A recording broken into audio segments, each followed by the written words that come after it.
Welcome world, it's your favorite creator and host, DawnTheDoll, and this is Concrete and Blossom Podcast, where we create change through conversation. We are back after a short September intermission to wrap up season 2. Since creating Concrete and Blossom Podcast, I've been ecstatic about the network that has supported and inspired me throughout my journey. We've turned into what we like to call a Podern Family, which consists of 12 podcast hosts, including myself. Concrete and Blossom's new segment, Not Really Related, is all about the uncut Podern Family gatherings where we talk about whatever the fuck we feel like talking about. Let's get to it. DawnTheDoll delivers sarcasm and jackass lyric, Jadakiss lyrics. Why did I see jackass lyrics? Maybe because I saw sarcasm. What up? What up? That's so funny that I saw jackass lyrics. It said sarcasm, so it like went, and I was trying to like switch my screen over and all kinds of stuff. So it's been a long day. Yes, it has. Okay, so who is it? Because clearly your name says my love language is sarcasm and Jadakiss lyrics. Oh, it's BTG. Oh. I was like, okay.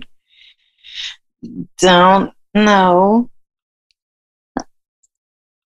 Okay, what's a long day consist of? Oh man, shit. Well, for one, I did an overnight last night. Now usually at work I don't go to sleep till about I would say the latest maybe 2 a.m. But then I have to get right back up around 6, maybe 7, depending on which side I go to. And then I work all day Monday, Wednesday, and Friday. So this is one of my days where I work all day and then I get off Saturday morning. And then usually Fridays is, I think Fridays in general is long for everybody because it's just been a long week. It seems like the weeks be longer because it's more stressful. And then, cats just be burnt out, and I don't have a regular 9 to 5, so I don't get off at, when people get off around 4 or 5, maybe 6 o'clock, I get off till Saturday morning. So that's a long day. Yes, it is. I'm an educator, so currently I am on what we would consider a summer break. Mm-hmm. And but I nanny. So I nanny in the morning, but then I pretty much just chill after that. So work on my podcast and other projects I have going and all that kind of stuff. So you're around the kids damn near 24/7. Yep, I am.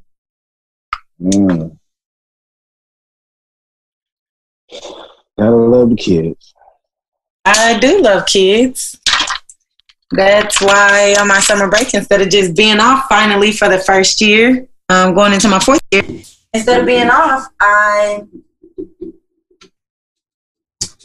instead picked up a nanny job. So there you have it. When school returns, will you be a part of the remote option? I am. They sure better hope so, because I don't really feel safe going back to a campus right now. Right. I think that's pretty not wise. I feel like that's pretty reckless, actually. Right. Do you guys have an online feature? Are you guys going to use Zoom or what? Yeah, it would actually be really cool if we could use Zoom because I believe they gave educators some pro features, and that would be cool because then I wouldn't have to actually pay for it. Right. So, but yeah, Zoom. I use Flipgrid a lot. I do like a lot of like short announcements and stuff like that on my Instagram, my student Instagram page that I created actually. I mean, I know that's not like an educational platform. I couldn't say like, oh, I communicated with my students via Instagram, but it actually does the trick. Yeah. In a lot of ways. Because I can see who saw my story. You know, if I put an announcement on there or something, can see who saw it and stuff like that. So, but I use Flipgrid a lot. Zoom. There's a couple of other things where I don't have to necessarily be like video virtual with them, but I could hold lessons. So Google Classroom is really big. Oh, I didn't even know that was a thing. Do you think just like now with these modified trials with the sports, do you think in the future, and even with work in the working field, do you think in the future it'll be there would be? I know there's always been like a homeschooling an option, but do you think that it would be? Do you think it will increase because of this in the future? I do think it's effective. I do think that it will increase, at least temporarily, because some parents, and I can sound very biased, but I think some parents are wise enough to not want to send their students back to a middle school right now. You know, that's going to be a very heavily populated place. And so I think that it will be an increase in it temporarily. I don't know that we would be able, I don't know how sustainable that would be now, given that this is something that no one can control, if that makes sense. So it's kind of like, how do you force a parent to now, even next year, not this coming school year, but the next year or whatever have you, at whatever time, how do you say, okay, now you have to send your student back to school, especially if the parent is still willing to not go by the standardized testing and all that BS. Because I genuinely think that the standardized testing is not a good measure. But, I mean, so yes, I think that temporarily there'll be an increase, but I don't know how sustainable it will be. What up, Mike? But, so yeah, that's my opinion as an educator. I think, like, man, now is really even more of a time for teachers to take whatever content and wisdom, I guess, for lack of better words, and truly cater to the whole child right now. Because we know that they don't have anybody necessarily at home, right? Like, that's a big thing and why some people want schools to open back up. Well, given the right platform with educators that actually, you know, give a damn, you can have a really good online platform classroom. Like, it can be done. You know, it's very achievable. It's very measurable. I think that from an educator standpoint, though, you run into the wall, you run into the barrier of, is the measure still going to be this state test? You know what I mean? Right. Let me ask you this. So as a teacher, do you guys plan out your whole semester ahead of time? Like, you know, I was about to say off season. Look at my jock. So at certain levels, yes. And if you're a good teacher, yes. At certain levels, you can, but you don't, because you know it's going to change. So you plan to just a certain, I guess, depth. You know what I mean? Like a certain foundation. So, for instance, like, I will plan the whole semester's worth of what's called TEKS to, you know, teach to my students, which are the standards, and how they're written by the state. I would teach them to my students, but I know that could change, so I might not make lesson plans for so far in advance, even though I know it's coming down the pipeline. Got it. Got it. Because I was figuring this would be the perfect time to not just get ahead, but, like, you know, plan for the semester after the next. Yeah, no. I mean, especially now, no. Like, teachers have really enjoyed this because we literally as teachers don't know what's about to happen, if that makes sense. So we're about to start trying to plan for some type of rollout because at this point we have less than 2 months, you know what I mean? But we don't know what's about to happen. They haven't given us kind of a standard rollout or anything like that yet. They haven't really told us what it's going to look like. You know, we don't even know if we're going to be forced to go on campus. So you probably won't be able to answer this next question, which would be,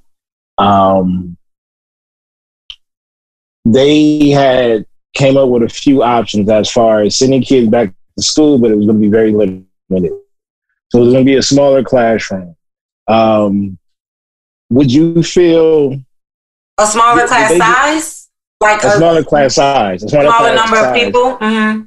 Yeah. So my question would be, how do they determine which kids get to go to school? If let's just say out of 60 kids, they said 30 wanted to go back, but only 15 will be able to go inside the classroom. How would they determine that 15 out of that 30?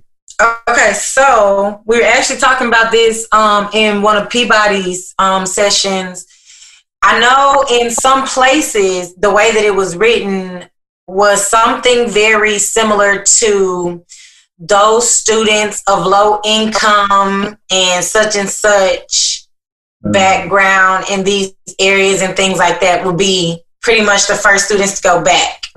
Like the students with the lowest test scores and things like that. So the lack of resources. Correct. So I'm gonna let you use your wisdom on the demographics of what that would look like. But that is how I know Washington. Why does this side of my hair look so much longer? It's making my head look like it's cocked to the side. I don't know what's going on. So anyway, yeah, so that's how it was done in some places. Again, I don't know here. I know in my district, I was a part of a call team where we were calling to parents to see if they wanted to send their students back or if they would be keeping them home virtually. What's up, Suda? Oh, wait. Okay, can you hear me? Hey, sis. Hey, how are you? How are you? How was your day? Girl, long. What I tell you? I told you. Yep. It's been a long day. It's been a long day. I'm like, what is happening? So, yeah, I'm in my scrubs and I'm over here making sandwiches. Okay. We're just talking about our education system. You were actually in the conversation whenever we were discussing how Washington had framed up their students going back to school and things like that, like some of the districts and everything. And so I was just saying that I don't know here how. I know that I was a part of a call team and we were calling out to parents and asking them with the option of doing remote from home or going back to school, you know, what have you. And I think that for now is going to be a big option to the parents. To be honest with you, I think that across the nation, they honestly don't have a choice legally, probably, but to leave it directly up to the parents. But if the parents say they want to send the students back, that's where it becomes, you know, tension, in my opinion, from people like me, the teacher, because where does that leave me? Because I don't feel safe going back. Like, I don't have that same respect. Like, you know what I mean? And I think that's my concern because, you know, I work in education as well. And I'm like, okay, you guys are giving options to the students and the families, but there's no consideration when it comes to the staff. And I'm like, we're people, we have kids, we have families, we have responsibilities. And I'm just trying to understand why we're not given the same type of consideration. I got an issue with that. Yeah, my district, they had a alternative work arrangement form, an AWA form. Okay. And, you know, we haven't seen anybody has gotten approved as of yet. I know they denied mine. And I promptly emailed my administrators and just let them know, you know, What are the options? Because that FMLA, I can make some supplement. If necessary. They still got that blank line on the bottom of a lot of checks. So I don't know if y'all thought whenever y'all had signed y'all name on it. But I'm very grateful. Don't get me wrong, I don't want to leave education. That's not my point. But yeah. Hey, Mike. It's scary. What's up, Mike? Baylor, what you doing? Why we can't see you? You know, usually we can hear you. On Friday nights I be at work. Oh, you at work? Yeah. Oh. Make that money, man. Don't let it make you. Oh, man. I might do both, man. I might have to get me a fans only page. Man, shit.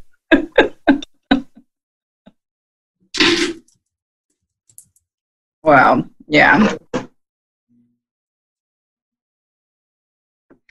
So what else we talking about today, y'all?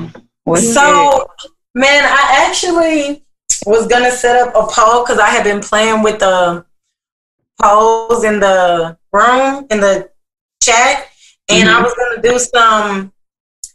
to do some random Family Feud ones that I knew were really good, but my Family Feud games at school because, you know, I'm trying to teach my students how to think and make common sense connections, and that game has actually really helped, especially when it comes to my non-English speaking students, because they get exposed to so much vocabulary when the students do pick it up and get it. And it's like so exciting when somebody gets it because I really don't help. I kind of help them like a tad bit, but not really. Like, use your brains. We're in middle school.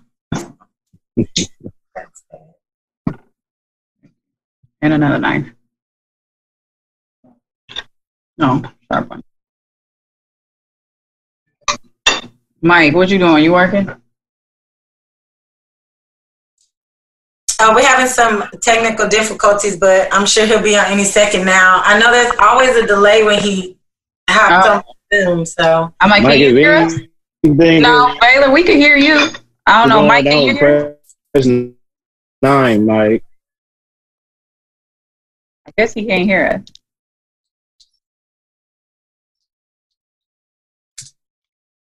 It's 9.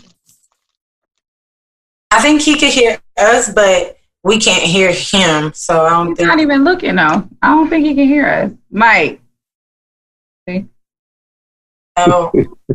But I feel like he's good at doing that. I don't know why. No, he's not going to ignore us like that. I feel like Mike is. I feel like Mike came to the. I feel like Mike is at the party, but he's knocking at the wrong door. Mike, can you hear us, Mike? Can you hear us? Okay, let me see. Let me call him. I chatted him. You did? No, he can't hear us either. So. Oh. He had told me his audio was acting up. He's trying to fix it. Oh. But I thought that he could hear us. Okay. So I'm like, where's Drake at? He the main one. Like, what we doing? Well, he brought it back up. So you know he wanted to get on. Right, like what we doing? Like, oh, okay, I'm down. Yeah, he about to hop on. I'm like, y'all can with me and make sandwiches.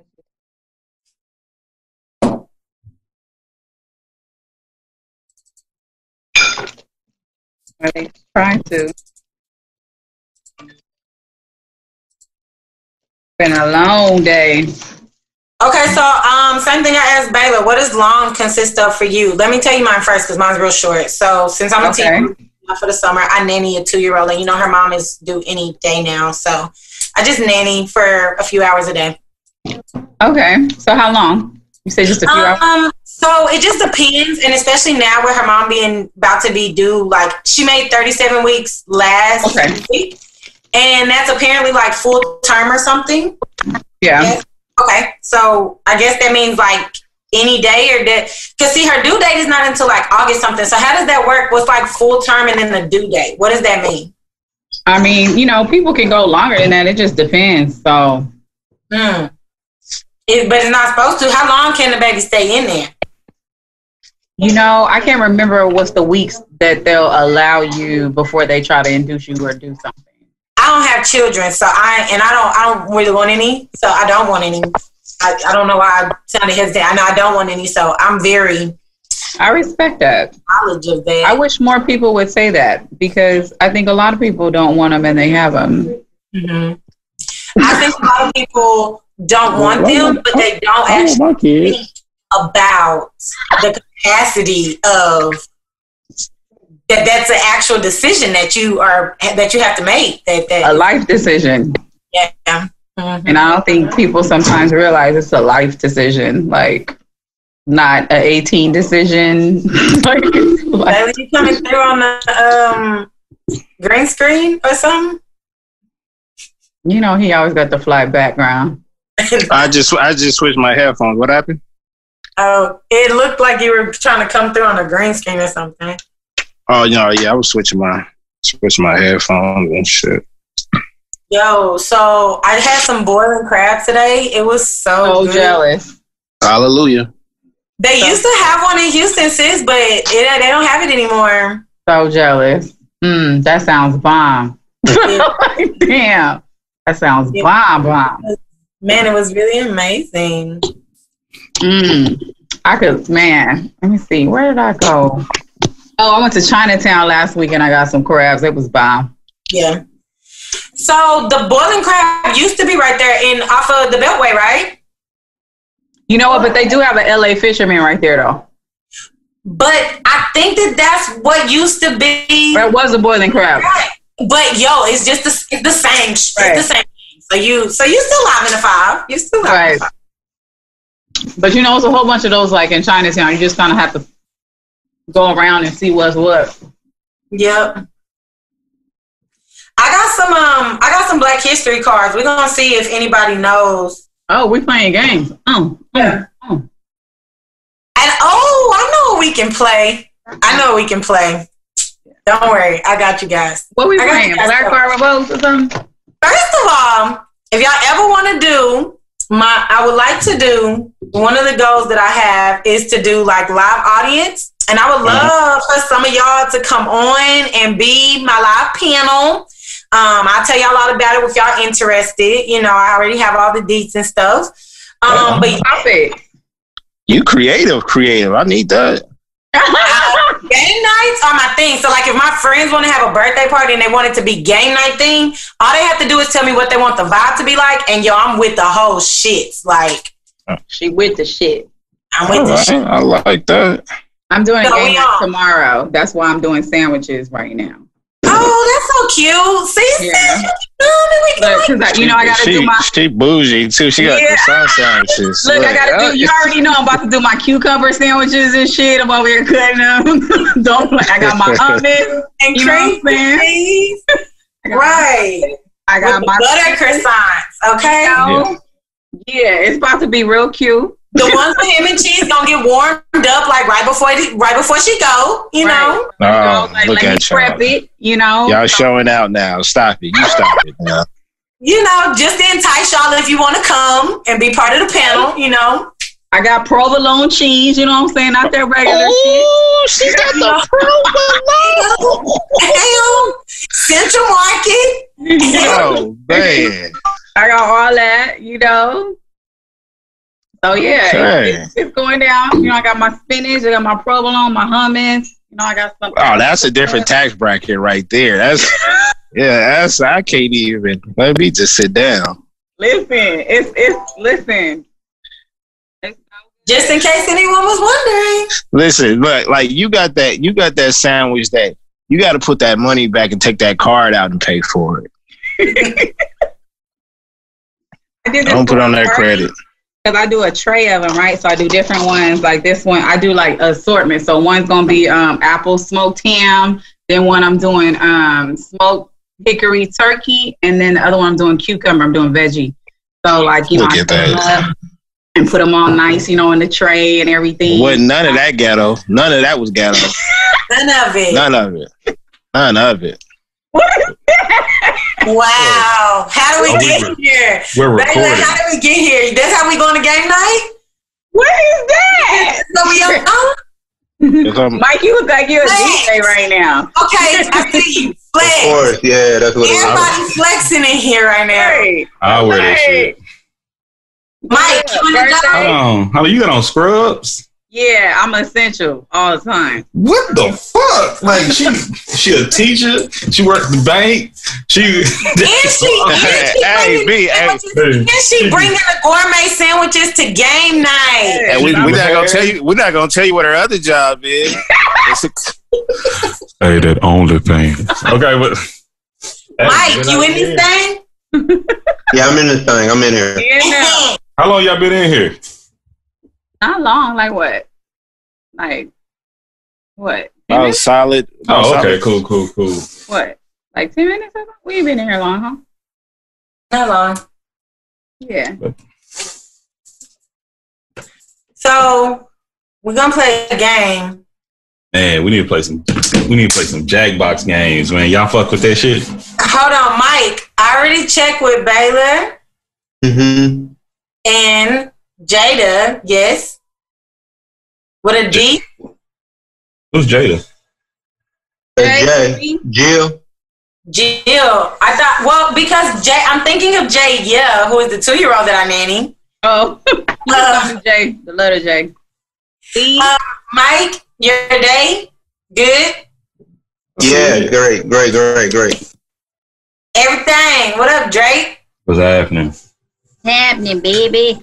Drake, not Aubrey. Sandwich. Anybody listening, we're not talking about Aubrey.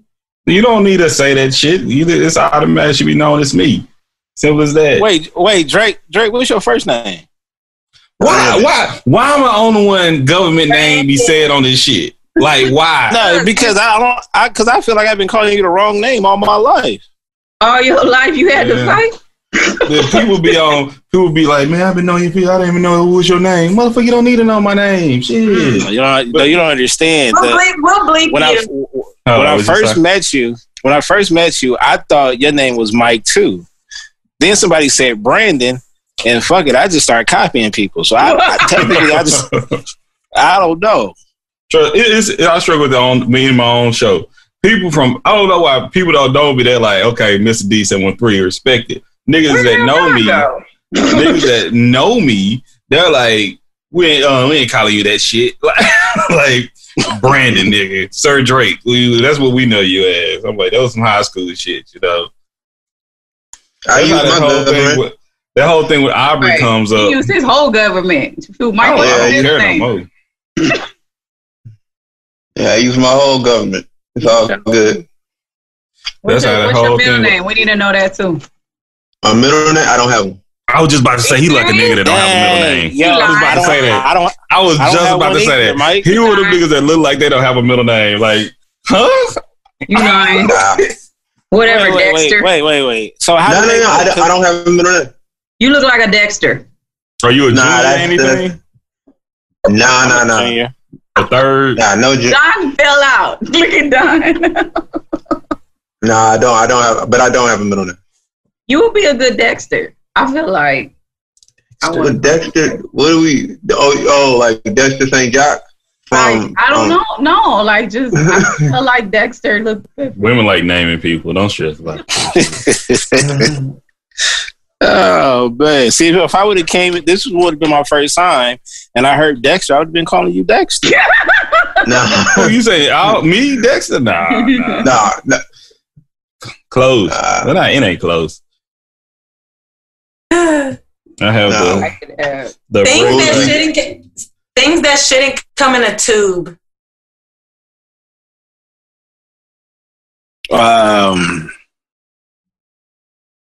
Water. Oh boy, you took the word out of my mouth. I was gonna say water. Does it come in a tube or a bottle? Like, do you have to squeeze it though? It's a big tube. That's a bottle. Isn't that different? A bottle is different from a tube, I would say. You said wood? It's a cylinder shape. No, I said things that shouldn't come in a tube. Oh, okay. Sperm shouldn't come in a tube. I got water. What shouldn't come in a tube? Sperm. Oh. Okay, we're going right there. Where do you think it come from then? My next answer was going to be like perfume or cologne. Yeah. Usually they move the answer to something ridiculous. Yeah, you see what I'm like? I'm like, how did we get here? Friday night. Yo, it went straight to Friday demon night. hours. Right. Yeah, straight there. Like fuck all the bullshit. You know, Right. we gonna start with a little bullshit. We go like, hey kids, we'll talk about this. Hey, kids. Oh man. Yeah, we're gonna talk about Drake's music for a little bit, and then get right into sperm the tube. Man, I thought we was gonna start with the guy that had to grow a dick on his arm, which that shit was fake, by the way. I read the article. When I saw the sun, I was like, oh, this shit ain't real. But still, if I lost my dick, I would be devastated. Like I've said this before, I don't care for life anymore. Take me out. Like fuck it. Take you all the way out. You said you done? You tapping out? If somebody say we could shoot your dick off, shoot you in the head, I'm like, go ahead, man. You just over. All right, so what about this? What about this? Say you lose it, but they said they could replace it. It just can't go back into. It can't go back to the original place. So yeah, nah. Well, hold on. Nah, where would it go? No, it's up to you. It's up to you. No, man. Where else can it go? But if it's right below your belly button. Oh no. Tucking you. I would have to lose some. To your crotch already. I would have to lose some weight for that. Nah, I have to work on my 6-pack for that shit to work out. You want it on top of your belly button? Oh, this is terrible. Nah. You know what? You gonna wear a shirt? Riding would be exciting. You know, it's always exciting, but that would be. There's a question that hasn't been asked. Though. If you lose that, do the balls got to go with them? That's a great question because you can't have those down and one up. That's they're kind of like a waist. You know what I mean? Terrible. But if you put it like right underneath the belly button again, that's like the closest. Now we're going straight to the circus. Having balls with no dick is just like having man titties. I guess. I feel sorry for that man. But I guess it would be like having titties. You still have a feeling of it. She is making a whole nigga. You see that big ass 5'5"? I'm about to see. I'm about to see a bite into it. That's what I'm waiting on. No, it's for tomorrow. Not by night. Oh, you really are making for me? That's a friend shit. That's what I'm talking about. I be listening to y'all with a grain of salt and shit, man. What? Y'all be talking crazy shit, man. I be at on work. My show? Don't even get on the show. I was just talking about in the Instagram and shit, man. What you mean don't get on the show? Your show, I'm like, man, I be trying to tiptoe. Maybe we talking a little too wild. I listen to your shit. I'm like, God dang. Oh, especially when they have the male guests on. I ain't even heard one with a male guest. Most of them have male guests. I love having men on my show. It's so fun. Y'all be saying you need to bring Leah on. So y'all sound like y'all probably be attacking niggas. Oh, I'm bringing Leah on. We already got a show planned. Right. The one bar that I like that I don't know if it was you and Maisha because. Sometimes y'all voices. And y'all got somebody freestyling on your song? Don't y'all got fucking? Oh, you talking about the intro? Yeah, that's her. That's you. That's me. Look at you. My son does beats. He made a beat for me. See, look at you. Connections all around. The bar though with that king and queen should just be something for dudes to hustle women. Well, that was on the last show. Yeah, that's the bar. Shall we talk about it? That's the bar. I see the record is on. Man. I do not hate. I hate that. I think that had to be Maisha then. Half the time we don't be remember what we say. I can tell. I think it was Maisha. I think that was Maisha. Because we record in advance too, so it's like I gotta play that shit back, and I'll be like, "Damn, I forgot I said that shit." Hey. I think that was Maisha though. That's the bar though. That's the bar. Yeah, that shit be pissing me. I don't. Soon as somebody like say you do woo queen, everything you just said before that shit just go null and void. Me, you're like, don't call me a king until you see, because everybody out here ain't a king and a queen. As much as I want to hear that shit, that ain't the move. Straight up. And usually the ones that been called that shit ain't motherfucking shit. I agree. And it ain't even that. It's just the person who is saying it trying to finesse.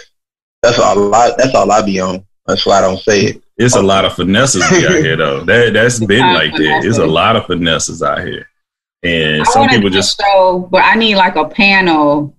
I haven't mapped it out yet, but it's in my head. It's gonna be fun. It's about sex, so I need like a panel because I need several people to discuss what I'm thinking. So I'm gonna let y'all know if y'all can come on and be nasty. Y'all do. Y'all gross. Okay. Just come in. Thank you, perfect, ma'am. I am innocent. Hey, my nigga Dad's on there. I see you. He said my love language is sarcasm and Jada lyrics. Yeah, that's how I just peeped that shit. That's crazy. Yeah, but no, we don't talk too crazy on the show, I don't think. We just keep it 100. That's it. We say shit that people be thinking, but they don't necessarily want to say. It's good chemistry for sure. Yeah, for sure. It really is. Yeah. Man, I'm excited for the recording we got tomorrow. There's gonna be some wild shit. Just my guess, she keep me going. I'm trying to talk her into doing. She already doing a blog. I'm like, motherfucker, just do a podcast too. Like, you already have the fucking video. You might as well just separate the audio and boom, you have a podcast. Go with that shit. Mm-hmm. But her shit is called Lust, Love, Lust, and Lies and shit. Okay. But, I like that. And, and mainly talking about niggas, ain't shit relationships. But these niggas ain't shit. Man, and like, if I didn't know her, I know she ain't lying about the shit. You know, she ain't lying about none of the shit. And I'm like, I don't know what niggas be thinking. And it's beyond me, okay? What you mean you don't know what niggas be thinking? You know what niggas be thinking, you just don't do it. I'm so confused. No. It's like the way, don't get me wrong. It's the way you do it. It's absolutely the way you do it. You know, it's like they don't think before. You know, they ain't been playing chess. They ain't playing checkers. They playing fucking tic-tac-toe. Nigga, they have the examples. Come on, you too old. Some of these niggas too old for that shit. You been burned so many times in your life. Like, you're too old to still just be. Like the dude that shot his shot. Like the dude that shot his shot on LinkedIn. What the fuck you doing? What the fuck you doing? You would leave a voice message on LinkedIn. But what the fuck is wrong with you? It's crazy because I used to think that, you know, the older you got, that, you know, men would be more serious. Nah, I'm like, that shit ain't true. Because you can talk to a 27-year-old and a 47-year-old, and them niggas act the same. The exact same way. The thing to me is just almost like there's a lot of men. Notice I don't say all, but there are a lot of men, I think, that there's not just a line of where you just don't have to blatantly lie anymore. Like, just be a grown-ass man, who the fuck gonna check you? What somebody gonna do, beat you up? Like, you just blatantly volunteer. Some of them niggas just be so used to lying. They don't know, and they don't know they lying themselves. But at the end of the day, it still goes to that point. You just have to be ready for the repercussions of everything, because some women, they're not gonna like the answer. Fuck it. You know, you go 1,000 because you never know what response. Exactly, and that's the point. Right. There's some down ass chicks out here who'd be down for whatever. Like, absolutely, you know what I'm saying? Absolutely understand that. Absolutely understand that shit. Absolutely understand that shit. Somebody got to do it. I mean, I might not be that chick that's down for whatever, right? But that's okay. Like, why if I don't ask you for the lie, don't just volunteer it. Man, we recording, so I can't say what was said, but it was like, man, it was like we can snippet it out. You know my editing. You know how I do. Let me know what. Okay, mainly ladies. Let's see. I ain't gonna be like Dawn. Side note, I was listening to one of Dawn's episodes. She dropped females so many damn time across that damn episode. I was like, where is Leah? Bro, we're not finna go there because I'm female is not the same. And we ain't talking about the one we recorded either. We talking about a different. But you know what? I say female, but I think when I was thinking about after she said that, when I say female, most often it's in a derogatory way. And so if I'm saying female, it's almost like I'm saying bitch. Like these females out here. Man, and that's exactly. See, and the crazy thing, I would listen to that motherfucker. But there's so many other words that we listen, while I was talking, because you spoke right after my ass was talking too damn much on her show. She was speaking. I said woman 1,000 times. Then I heard her drop female. These females. I'm like, what the fuck? I just hear rewind that shit. But either way, so it's a situation, ladies. If you're dating a guy, you know he got one. Okay, would y'all date a guy that has more than 2 kids, but more than 2 baby mamas? Ooh, here we go. Ooh, I like that shirt. Let's do it. I need that. Okay. I have. So so you fine with that? So okay. I mean, I wouldn't just say I'm fine with that. I said that's not the point. That's not the point. Okay, that's not the point. I just want to make it clear. Okay, I know. I appreciate that shit. Okay, so if you dating a guy, y'all good. This may be right up Dawn alley. Y'all go into business together. You know, y'all start investing. Y'all spending time. Everything good. You know, he got a child. Child doesn't live with him, but it's cool. So like 9-10 months in the relationship, he dropped like, oh yeah, I also have a daughter.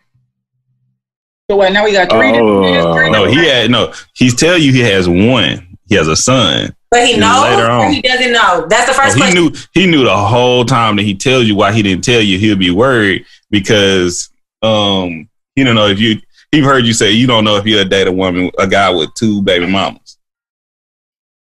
That's why. Okay. He just made it worse right then. Right. I'm Absolutely. just like it's an automatic no go after that, and that's the whole side. But y'all done started a business together. The dude got money. He done put you. He done gave you. That was his game plan the whole time. Was to get in there long enough. Yeah, he no matter. And he'll be chopped like really quick. That cutoff game is real strong because transparency and reciprocity are like 2 really majors. And what I know that I give is transparency, like almost to the detriment sometimes. Right. So you have to be necessary. Because I'm like, you know what? If that's the way you start, no, seriously. But if that's the way you start, then there's no room for error. You know what I'm saying? Because everything was put on the table. So it's not like, oh, well, I didn't know. No, nigga, you know because I told you. You know what I'm saying? So the choice is yours if you want to ride this boat or not. You so transparent when. And she got a knife. You so transparent when you go say some shit that, you know, you could have just shut the fuck up about and let go before you hurt other people's feelings and shit when it's really unnecessary to say. Okay. True. I'm working on it. I'm working on it. That's why Concrete and Blossom is amazing. It's beautiful, you know, because I can blossom right on through it now and I don't have to, you know. I just think it's some things you just got to let go. That's just me. When it comes to that, though, I'm not letting that go. Like that's No. You talking about kids? Hell no. Because the dude knew what the fuck he was doing with that shit. He never, and that's what it's like. But you have to understand, he was scared. And I'm like, what, men and women do the same shit? Let me tell you that. But hiding kids and all that shit. Women hide their kids? Don't hide your kids. Yeah, I was about to say how they. I never heard that before. I'm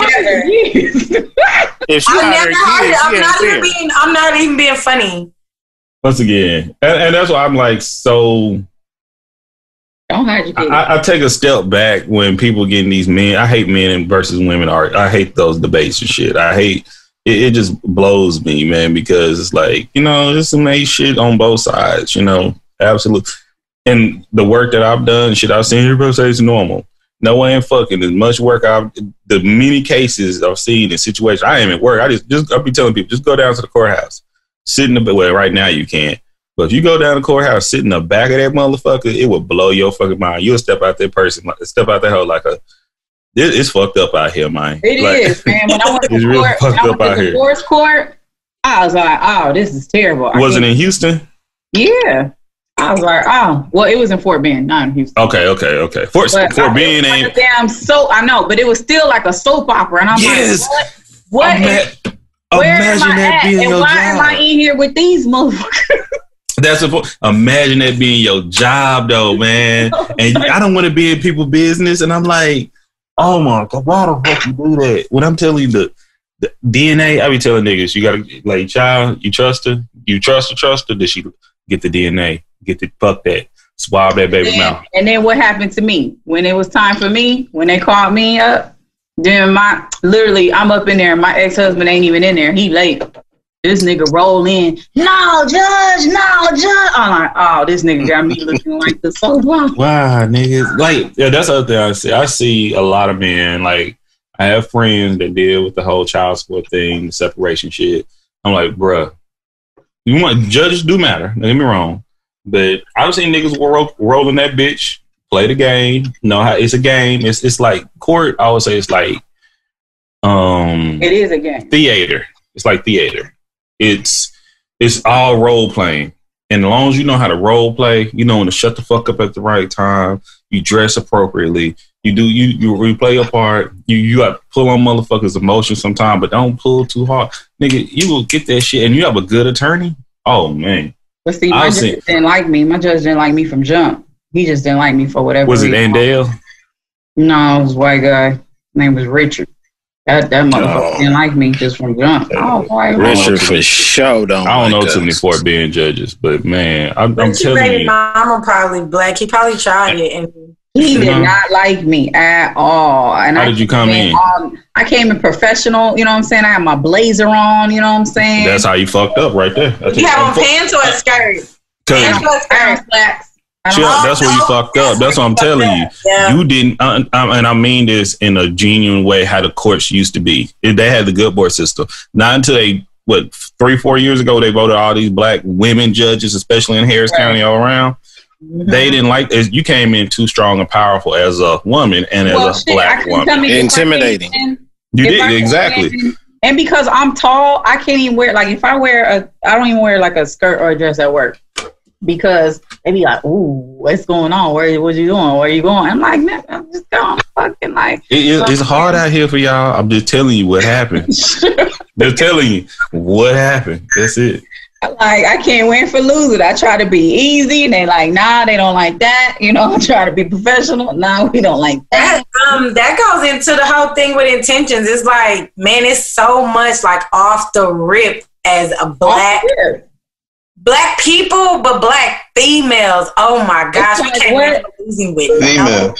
Females. Yeah. Oh damn. Boy. I'm catching you every time. Gotta watch Mike. You gotta watch Mike. I'm telling you, we'll talk about it. That shit this whole time. He listening. He on there tallying up. How many times I say females? Man. Look, he gonna report back to Leah like so. What do you got to say about this? Now she be coming for me, so then it gonna be like, well, we can say it, y'all can't. Fuck out of here, that shit. I'm telling the female. That's all I keep saying. Female trying to make female a new nigga. Okay. I just don't understand. Like, I tried to look back on it and I tried to think about how I said it. And yes, but I can say anything in a derogatory way. Like, I can take anything and make it sound derogatory. That's why you can tell somebody something, not say any of those adjectives, not use any profanity, and somehow still your tone has set this same derogatory aura. So I just feel like there's so many other words I'm going to choose to fight. If I use female in a derogatory term, you lucky I didn't say bitch. Really? You lucky I didn't say bitch. That's how I'd be like, I don't, like, once again, I grew up around vulgar motherfuckers, you know, and I'm like, nobody ever called you a bitch before?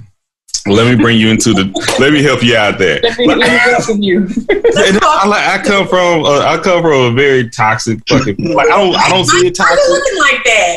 Same thing. I used to talk to like my coworkers, like in social work. I used to work in, like, when I moved over to this nonprofit, and a bunch of white women working with black families and shit like this. They don't know how to speak, and that's why I was so happy when I became over the training and shit, because I push with cultural diversity. Y'all don't know how to talk to black people.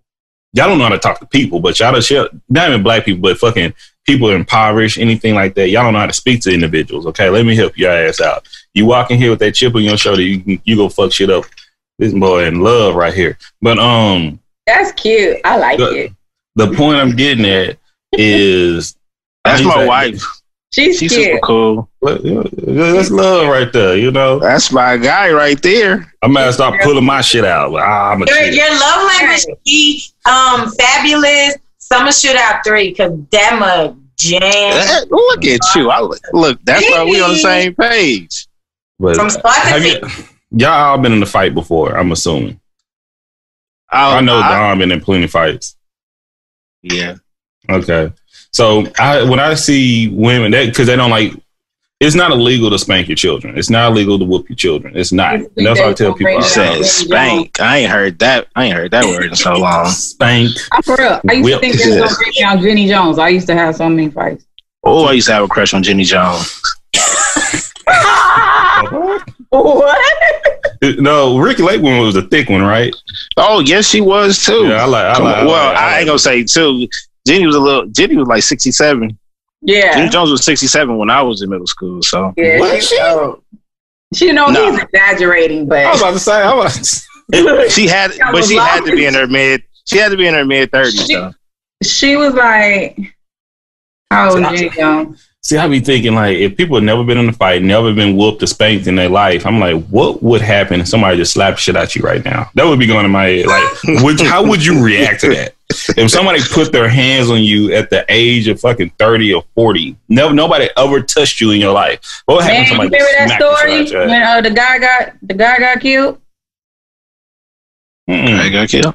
You remember that story? About? He was on Jenny Jones. Oh yeah, the gay guy.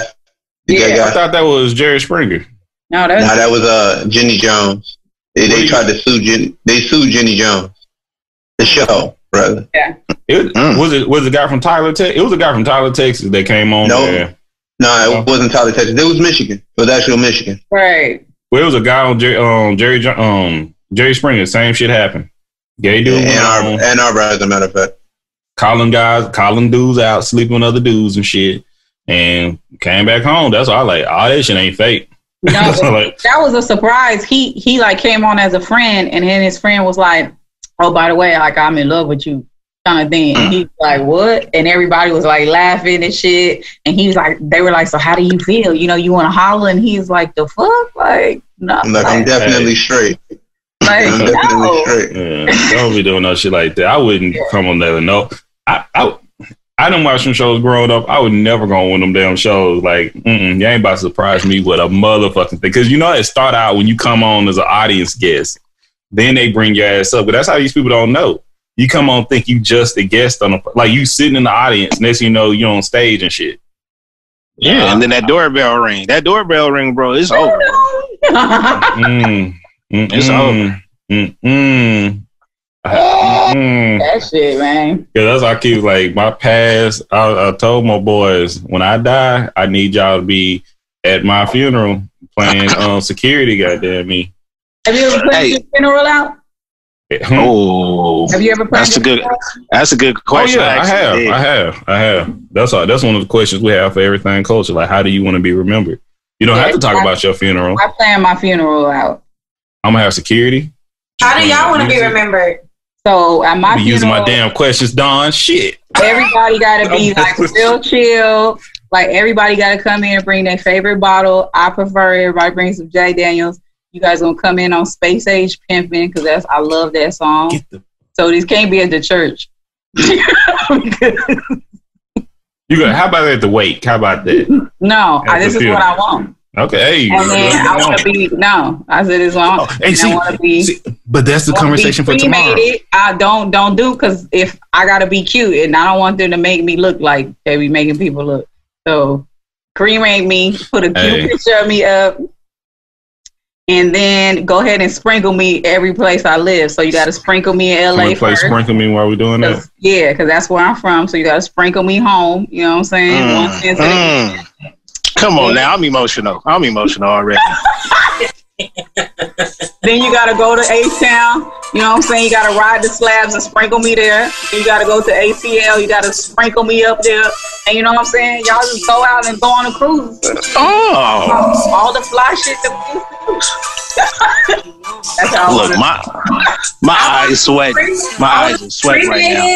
And then I just want everybody to smoke a bunch of whiskey on a cruise and sprinkle my ashes across the ocean, and then enjoy a whole vibe before getting back to life. But I want everybody to smoke a bunch of weed, like the whole time. Everybody just like, I'm talking about like they at Reggae Fest, like just I'm off of edible right now. That's probably why I'm so emotional. Man, if I got some ribs downstairs, I'll be right back. Probably because you got that little baby on them. Okay. Baylor, how long have you been married? Or are you married? Yeah, I've been married for 9 years. My anniversary just passed, July 17th. Happy belated. Oh, man, congratulations. Congratulations, man. Yes. Beautiful. Keep that thing going. We need more black love out here. Oh, yeah, man. It's a lot of sex going on. Got to. Yes. It's as it should. Absolutely. Yeah. Yeah. I appreciate that. You know, today is National Orgasm Day. Organism. National organism. I thought it was orgasm. They told me it was orgasm day. Is organism or orgasm? Is it? They told me it was orgasm. I seen a whole bunch of people told me it was orgasm day. It is. It's orgasm. I'm like, don't be my friend. Because I was trying to get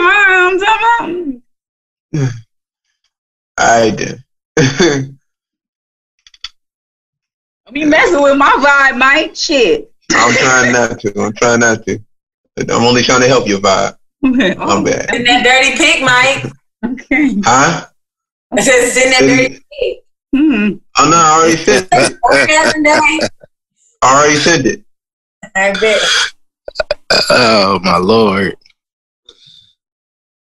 She was supposed to do it. On Judgment Day after this. She gonna delete it. Things that confirm you are screwed. You hit sent. Yeah. Now y'all were talking about what you want at your funeral. Like, how do you actually want to be remembered, though? How do you want to be remembered? Yeah. Like, how do you actually want to be at your funeral? Yeah. Solely based on my personality. Well, his shit gotta be fun. Everything. His shit gotta be. As a joke, I will only play like one sad song at the funeral. But other than that, like soon as you walk up in the church, then that bass gonna hit you. 808 don't. Yeah, and then and I've seen this on social media. I'm gonna have them play a tape recorder as soon as they put me in the ground. I'm gonna have that's gonna be my last words. Well, damn, I don't know how I feel. That might be. Look, I'm emotional. I didn't even eat nothing. But you know what? You know, it's funny because I was actually thinking. I don't know why I was thinking this. I guess because there's so much death around. But it's interesting because it's like, you know, you can't take shit with you, right? But you can leave something. You know what I'm saying? You can leave a legacy. You can leave memories. You can leave thoughts, whatever. You can leave your imprint on people. But what's dope about us is that we actually leave our voice because we are podcasters. And I was like, that's kind of dope. You know what I'm saying? Because it's more than music because you're leaving your thoughts. You know what I'm saying? Your feelings on certain situations, just your perspective. Like, that's a pretty dope ass thing. That is. When you think about it. And I don't know why that popped in my head like 2 days ago, but I was like, that's pretty dope. I just thought that was dope. Yeah. Mike, I want to be remembered as a healer. And when I say that, it kind of ties in, which is why I really like what Jay just said. Because I don't think I'm a healer as far as like anything that I necessarily do. I just think that my vibe with people allows them to maybe just open their heart, their mind, or their soul in some capacity to where they can heal themselves from the inside out. Mm-hmm. And that's been such a journey for me that's what I want to be remembered for, is being able to share that. I think a lot of times I'm able to do that with my students, which is why it's beautiful. But in that too, I get to touch a lot of adults. And then you know, in my nonprofit with people I partner with, or now with my podcast, just the people I've met in such a short time. So that's how I want to do it. That's dope. I really like that picture, babe. That's super cute. I love it. Thank you. Oh, she's so gorgeous. Yeah, she's really Thank you. How many kids y'all got? We got 2. Boys, girls, boy and a girl. Boy, girl. Yep, boy and girl. We might be done. Yeah, we want to try. We want to travel. So, I would love a lot of kids, but oh boy, it's stressful. Right, kids are expensive. Yeah, they certainly are. Love them. Certainly are. They're expensive. I actually have a phobia of sending my kids to school. I understand why. No, you got little kids. Well, my daughter is 4, and my son is 14, so he's going to high school. Okay. I got a 14. Yeah. And Mike, you got 2 boys, right? Yeah, 2 boys, one 14 and one 12. Okay. And Jay, you have children, right? I know you have a son. No, I have 3. I got 16, about to be 14 in a couple weeks, and 12. Gotcha. Okay. Yeah. Now wait, before my what you call it come out on BET, I do have 2 other kids by my ex-wife. Me and her are like, you know, like how like Suge Knight didn't really get along with a lot of people. Yeah. Wait, so you got which one do you like? I hope not Miss LA. Like which one do you like? Hey, it got man, it got that marriage was bad. That marriage was bad. What marriage? My first one. Oh, you've been married twice. Okay. How long were you guys married? Just under a year. Oh, okay. Yeah, that didn't last too long. Her mom had 2 important moments in my life because we didn't get along. The first one was when we first started messing with each other, boyfriend and girlfriend.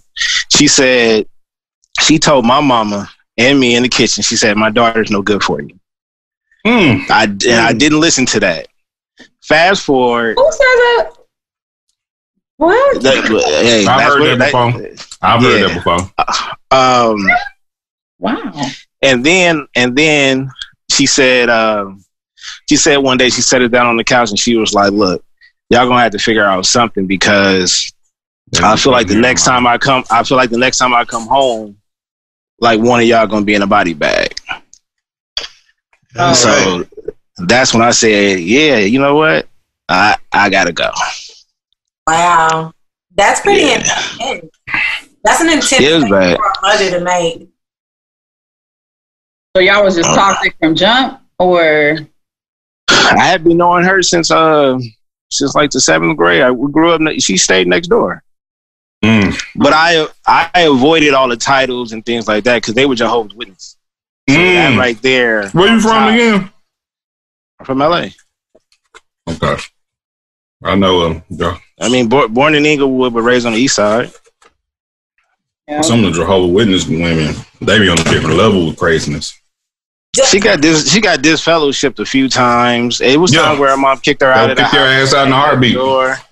Yeah, man. The only experience that I've had with a Jehovah's Witness very directly is my grandfather was always in good health. And once he got married, that was really the last that he was able to really be connected to my family. And she ended up doing a lot of very conniving, manipulative things. And he got dementia, apparently. And then he died, as far as we know. We didn't know about a funeral. We didn't get invited. No. They didn't inform us. Wow. They didn't even invite them to the funeral. What? Oh. Wow. I gotta bring a Jehovah's Witness on the show, but they probably can't do that. And there's no disrespect to Jehovah's Witnesses. It's just that this particular family, that's my they was assholes. So I mean, that's our experience. You know what I mean? With it is what it is. It's not, nothing towards all Jehovah's Witnesses. Again, that's your experience with this family, and that's my experience with this crazy ass. Whoa, Jay. Oh yeah, that's your cucumber for your. I thought you were pulling something off. Okay, sis, take that picture to the bedroom. Take the picture over there. How stupid. This is for the sandwiches, guys. Sandwiches. Okay, you can make some money off this right here. I got my hummus. Okay, this is for the sandwiches. Anything else? You got carrots and celery? I do have celery, but I'm just going to do a little spinach and some cucumbers. And some Drake with this rib. Like, bruh. Y'all comedy. I'm going to eat. Dang. I didn't know the ribs are here yet. Tomorrow is my cheat day, though, y'all. I'm going to get this brisket queso again. Y'all know I've been raving about this brisket queso. From where? From what the fuck you just said, Drake? From Churches. Torchies. Oh. Damn, like you about to square up on me or some shit. I was just like hella confused. No, She said, nigga, what you say? Did you say Churches? Churches chicken? She was mad at the motherfucker. Right. She almost came through the screen. I was like, where the hell have I been at? Like, Church's Chicken got some type of queso and shit now? I would not eat that shit. Hey, Church's Chicken Biscuits is fire, though. They are, until you have some Roadhouse. Have you had Texas Roadhouse rolls? Oh, wait. Are we doing the biscuits? Because Honey's Kettle might have something to say about that. I still go hard for Red Lobster. I know how to make them hoes. I learned how to make them hoes. I ain't worried about it no more. The Red Lobster kind? Red Lobster is. That's my wife that's pretty much it. Yeah, I'm like, them Red Lobsters is everything. My wife learned how to make my grandma's biscuits. Right after that, too. I promise you. Macaroni grill bread? I promise you. Yeah, macaroni grill is good. I ain't seen a macaroni grill or Carrabba's. Their bread too. And this cornbread casserole. No, that garlic bread from Papa Do's with the fondue. Oh shit! Oh yeah. Lord Jesus. That bread be everything. So Roadhouse. Yeah. Don't Texas Roadhouse use like a wheat roll? And then they got that butter and shit. That butter? Yes, like cinnamon butter or something butter like on that. there. I don't like the cinnamon butter. What's that shit called? What's that shit called? Long. These niggas like Roadhouse. Right there, rolls are the bomb, but I just don't like the butter. I think that butter the best part. I'm trying not to yuck your yum right now. Hey, you ain't doing a damn thing. Oh, that's a cute picture. Why we can't see the whole thing? I gotta go find a smaller one. You look young here. That was prom night. Oh, that's cute. So, if I can get in your business for a quick moment, you was with so you dated your current wife before you dated your previous wife? I'm not too much of a dater. It's just we vibing. We gonna shut it down right now. Say less. We didn't really go out too much. Not nothing like that. We just got straight to it. So your wives knew each other. They knew each other. No. My wife of today, I met her in college. So this is your ex? Yeah, my ex is she a motherfucker.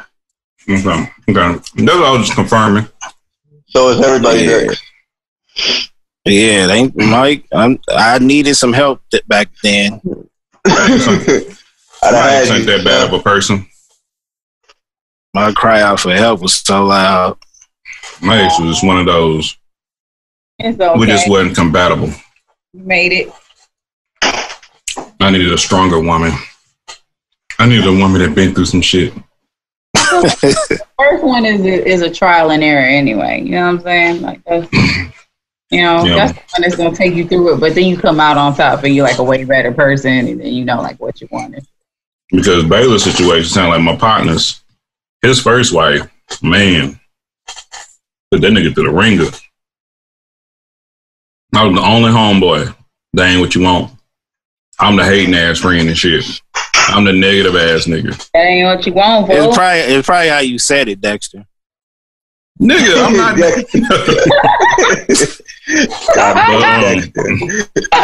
But man, when I tell you, I was in Houston. I hear all the way back home, hey, so-and-so still married to so-and-so? Nigga, why the fuck you even form that question? Yeah, what the fuck you mean? Oh, man, nothing. Nigga say, oh, man, nothing. Man, she out here bopping and thotting all over town and shit. Bopping and thotting? Oh, that's not good news. At all. And I'm like, dude, ain't nothing to tell a motherfucker. Shit, Lord. Bopping and topping. She wanted she get fully dressed in a full outfit just to go to Walmart. That we can't even see you. To go to Walmart. Say that again. What the hell are you laughing at? We can't even see you. No, I'm laughing at bopping and thotting. Your ass start cracking up.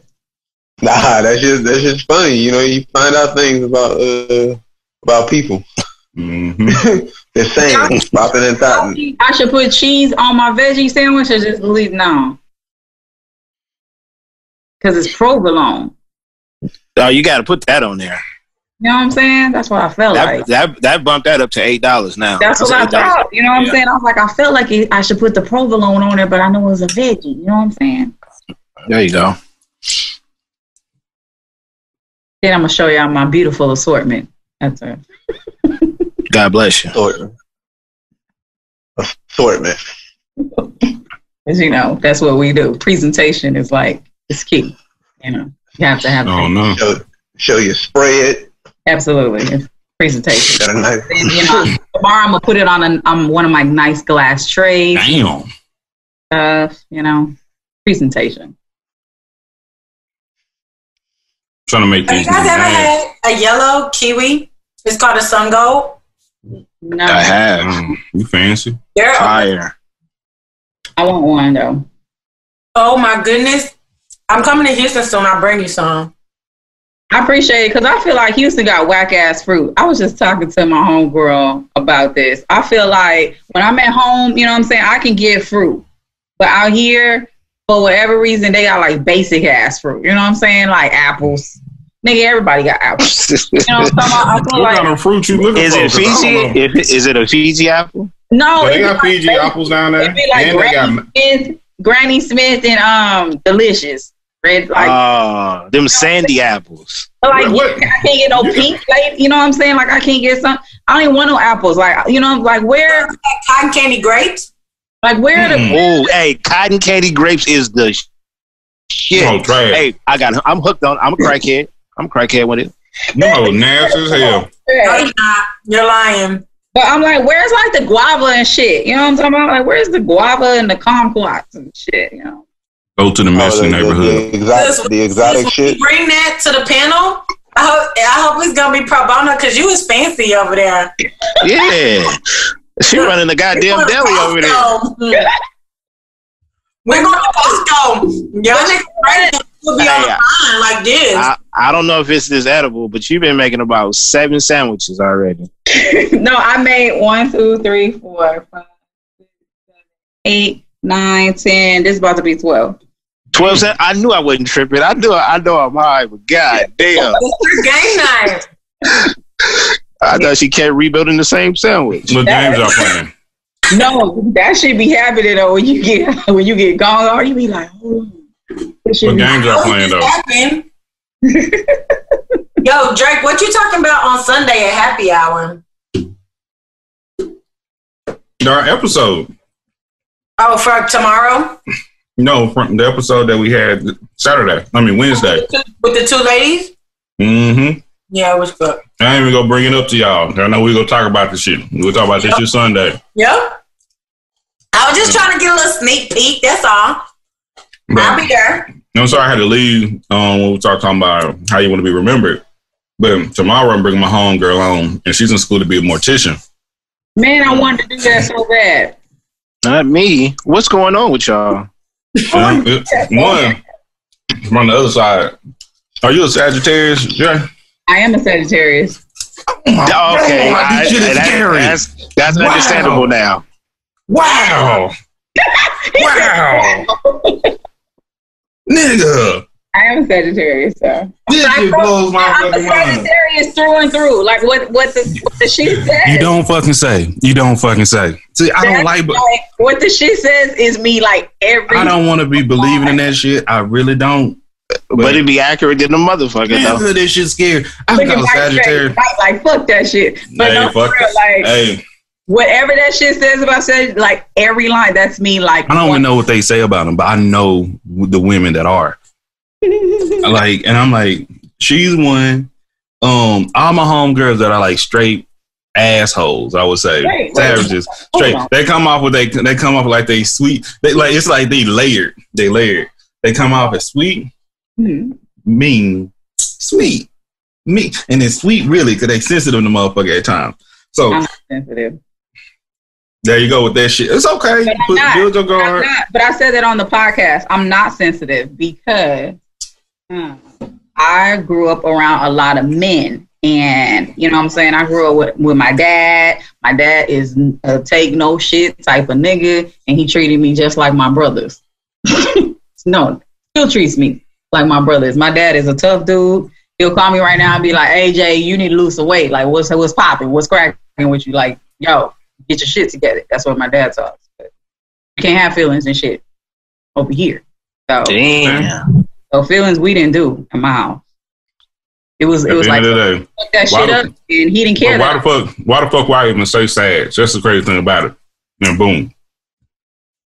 But long story short, we're talking about that. She's from DC, so we're gonna talk about go-go music, gentrification, and there's one more thing we're gonna touch on. It's got to be the O and the R thing. I need to know what's going on with that.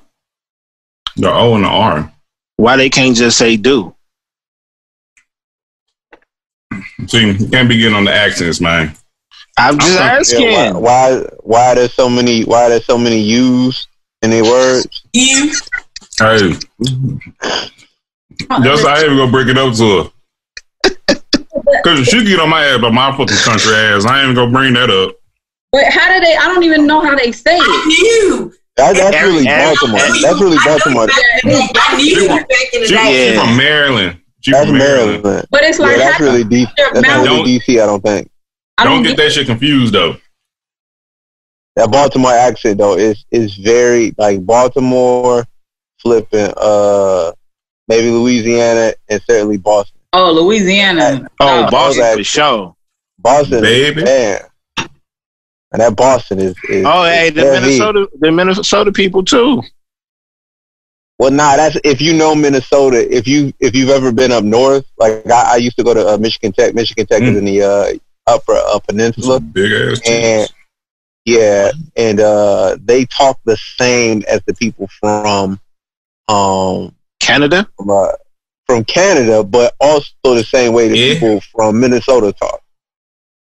I don't know how people like it's like up north is like all the same, like they all sound the same. And I'm talking about up north, like Midwest. They be like Minnesota, eh? Yeah. A. They say A lot. They say A a lot. This is video I shared. That this woman yelling at some. Damn, I know I shared it recently. Yelling at these motherfuckers that are trying to discriminate against her son for wearing shorts or some shoes and shit. And as soon as I heard that shit, I'm like, I thought this was my homegirl. Saw that. They were in a restaurant.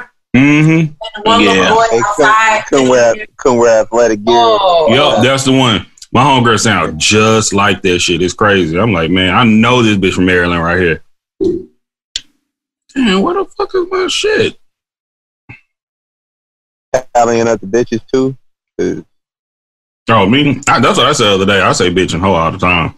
Like, that's what I'm like, female, that's what offend you? I imagine bitch offender too. You know what I'm saying? Yeah, no, I agree, but Female? No. Well, Leah just joined, so she can explain it to you. Where's she? She's explained it. It's legit to me. I don't mess around. But is it only a black woman thing or is all women? Because I made a post about it. It's black women. Like it's not all black women.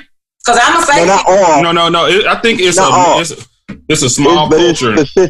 It's specific to black women. I agree. No other race of women.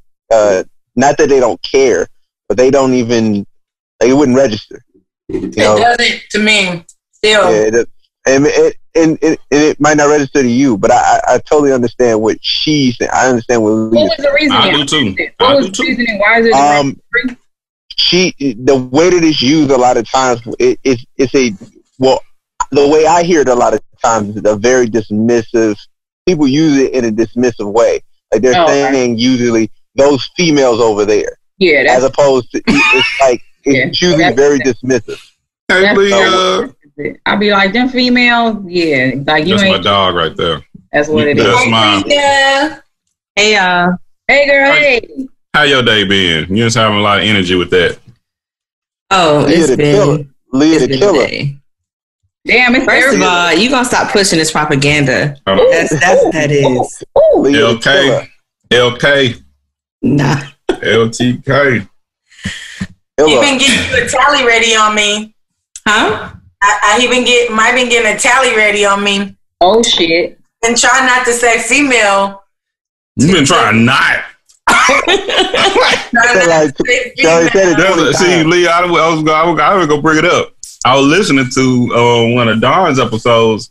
Man, this is when I was on with her. I'm saying woman, and then she like these females. I'm like, oh. It's the way that the way that she using it when she say these females. It was derogatory, nigga. It was derogatory. She was using it in a way to be dismissive of the group the group that she was talking about. Probably. Right. That's the way that Leah was talking about is usually used. People usually say those over there, as opposed to, I feel like I want to be clear. That's it. Oh, you weren't there. The male. You weren't there. That's the exactly. Male. The male didn't say this shit. The male didn't say this shit at all. That's why I'm mad when I use female in any context. I apologize. People come in at my neck like a motherfucker. Nah. And I'm saying it's a certain demographic of black women that is offended by it. And once again, I talked to my wife about it. She said we grew up in a certain time. If you watch BET and you watch Baby Boy, that shit was showed 2 times a day, damn near. Every day. Yeah, but the thing is, I think that's just being still. Dynamic. I just think it's the context that you try to use it because even if you're not like using. If I'm using it specifically because I'm trying to be derogatory, it's just the way of being nice, nasty. Yeah. So, exactly. That's what we talked about in the last live was that it's instead of saying hoe, instead of saying slut, instead of saying bitch, we're going to use female. And it's still you might, if you're going to use a slur, you might as well say the same thing. Don't just be PC about it. Mm-hmm. I just feel like it's a nice, nasty way, but again, I don't think that I will never say like, oh, these females like do the most whenever it's some females doing the most. And I may not want to just be, I guess, that vulgar with it and say, man, these bitches be doing the most. To me, that sounds way harsher. I've never been in a group of real life men that said, man, where the females at? Where the hell that? Through and through. Listen. Where the bitches at? I'm like, that's like if you a dude, like, I'm from West Side Detroit. That's how people like answer the phone. Right, what? You know what I'm saying? Like, it's like, where the hoes at? Like, if I call, it's like that in the South, baby. I think that's thorough, but around here. Yeah, like I call Baylor and I'm like, hey man, where the hoes at? And he's like, man, nothing, chilling. Exactly. Like, literally. And I'll say something like, you got him. Exactly. You know, it's the way to communicate. Exactly. But that's toxic masculinity right there. I cannot stand that whole situation. Like, why? Right. Why are we considering masculinity toxic? It's just, that's propaganda. That's a different. There. See, I can't see, and that's how that. When we start talking about, when I read that shit about the female, I posted it. One of the judges, a white judge, he was like, "Well, I think female is less clumsy than saying a woman. I mean, a person who menstruates." Yeah, we heard that part. Right, yeah. You brought that up at the end of it. You're right. Don't call me no motherfucking person who menstruates. You got no mind. Well, no, because they were including LGBTQ. See, and that's when we start including a whole different community. Yeah, and that's the point. Now, when people in that community who identify as men, but they were born a woman, so they still have a menstrual cycle. So y'all want to start complaining about female? They don't like the word female either. Who? The ABCDs? Not the ABCDs. You're gonna get canceled before you get famous. Hey, you feel right? It's the LGBTQI plus. I thought it was QIA plus. That's something like they keep adding them. Hey, the plus cover every damn thing else. How about that? The plus covered. But the A is for ally. The A is for ally. I thought the A was for asexual. I was like, y'all just wrapping everybody up in here. I really thought A was for asexual. I thought the A was for ally. It's asexual. I read. Man. I like, it's all good. I love everybody. Do what you do. Listen, you ain't creeping in my bedroom. Hey. I'm good. That's all. You know what I'm saying? As long as it ain't coming up in here, fuck what you want to fuck. You know what I'm talking about? Just don't do animals. Hey. It's strange. It's real strange. Man, hey, I got I got an upcoming episode with my cousin. And we talk about homophobia and shit. It's a good ass episode. It's just my family here. It took me a long time to understand homophobia. That's still don't fully understand shit. I'm not scared of them. But that's the point. The thing about it, they try to. I ain't gonna say try. Many of the classification for homophobia is not true phobia. Because when I read that you even feel uncomfortable, or if you don't want to date, they consider that homophobia. Well, I'm a homophobe. And then that's why I say, I'm homophobic. By that definition. That's what I said. If you want to put that in, that's like me saying you're racist just because you don't eat at black restaurants and shit. Just because it's not convenient to you. That's not fair. That's like not fair at all. That's not eating at black restaurant because people take advantage of don't like somebody. I agree.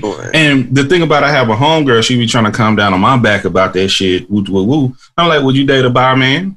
Hell no. Then you biphobic. So I'm biphobia. I was like, so all that shit goes hand in hand. You can't pick one side and not the other. Shit, get the fuck out of here with everybody's so quick to shame other people. But not want to fuck with something. Not dating a bi man is probably based on fear, though. No, like it's because it's insecurity, which he's right. Mike is right on that because it's probably fear. I'm not saying it is. But like when I say you wouldn't date a bi man, or would you date a bi man, and you say hell no, it's probably because you're afraid of his lifestyle, right? You're afraid that he could cheat on you with another man and on another woman. You don't know which one. That's what I've heard. Or afraid of the things that you could be opening yourself up to. Right, but fear though. But fear, I would agree with that. Yeah, so then how about just a preference? Like that's like saying I wouldn't date a short guy because I would do nothing but pick on him. Fuck you. No, that's not. But that's not based on that's preference. But that's not based on a fear of his. No, life. I want her to lose her fucking job because of that shit. Wow. You see that? Remember that little short white dude that went off in that restaurant? Oh yeah. That was real about bagels, and he was talking about dating. Yeah, bagel guy. Y'all talk about me. Y'all talk about me behind my back. Y'all say I should die. The people on the internet, that's in my life. Oh my gosh. We was in here. I don't know, because my thing is I wouldn't date a bi guy. You wouldn't? I wouldn't date a bi guy. And it's like it's the same as me looking at a tall guy versus a short guy, a guy who is on the road all the time versus a guy who's home. Shit looking thick. Is it really that? Like, because tall versus short is a physical attraction, right? Okay. Yeah. If he never, if you knew he was attracted to you, and the idea or the talk of him being bisexual never came up, then how would you know to not be attracted to that? No, it's not even. It's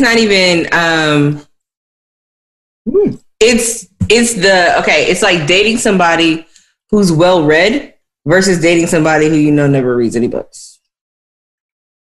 You can tell in conversation when you're with them what kind of things, not just things that they are into.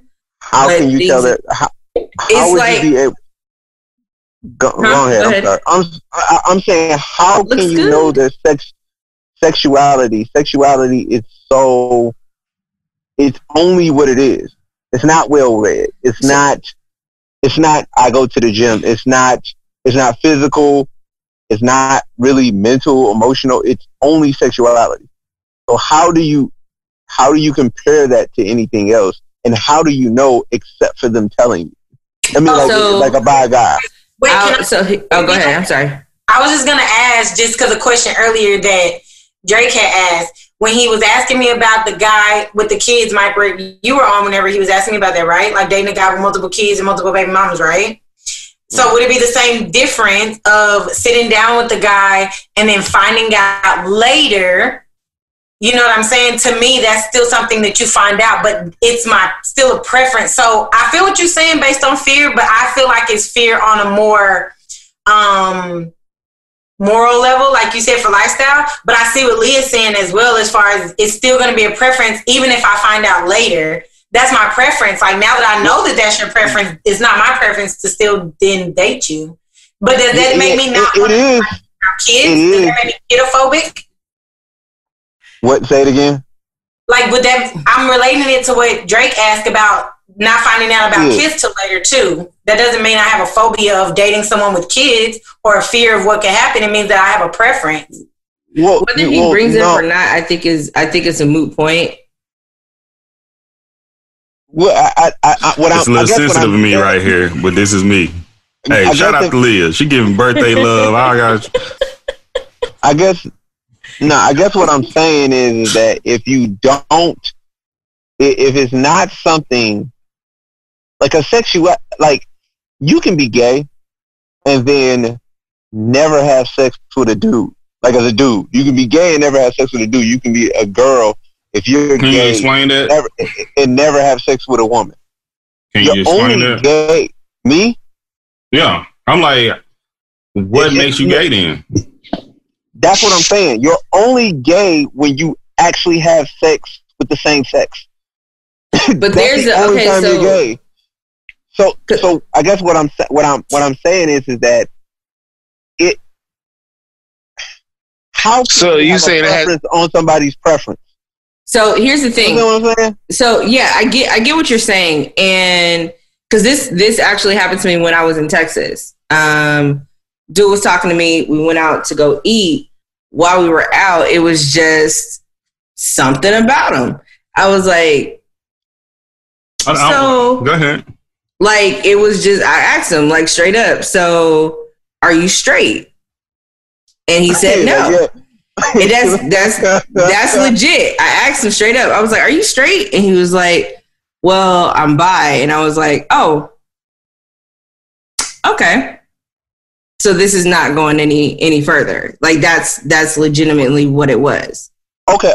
I guess this is my question. And by the way, I'm super. You probably got bashed for that. I'm super straight. I just never get it. Like, what is and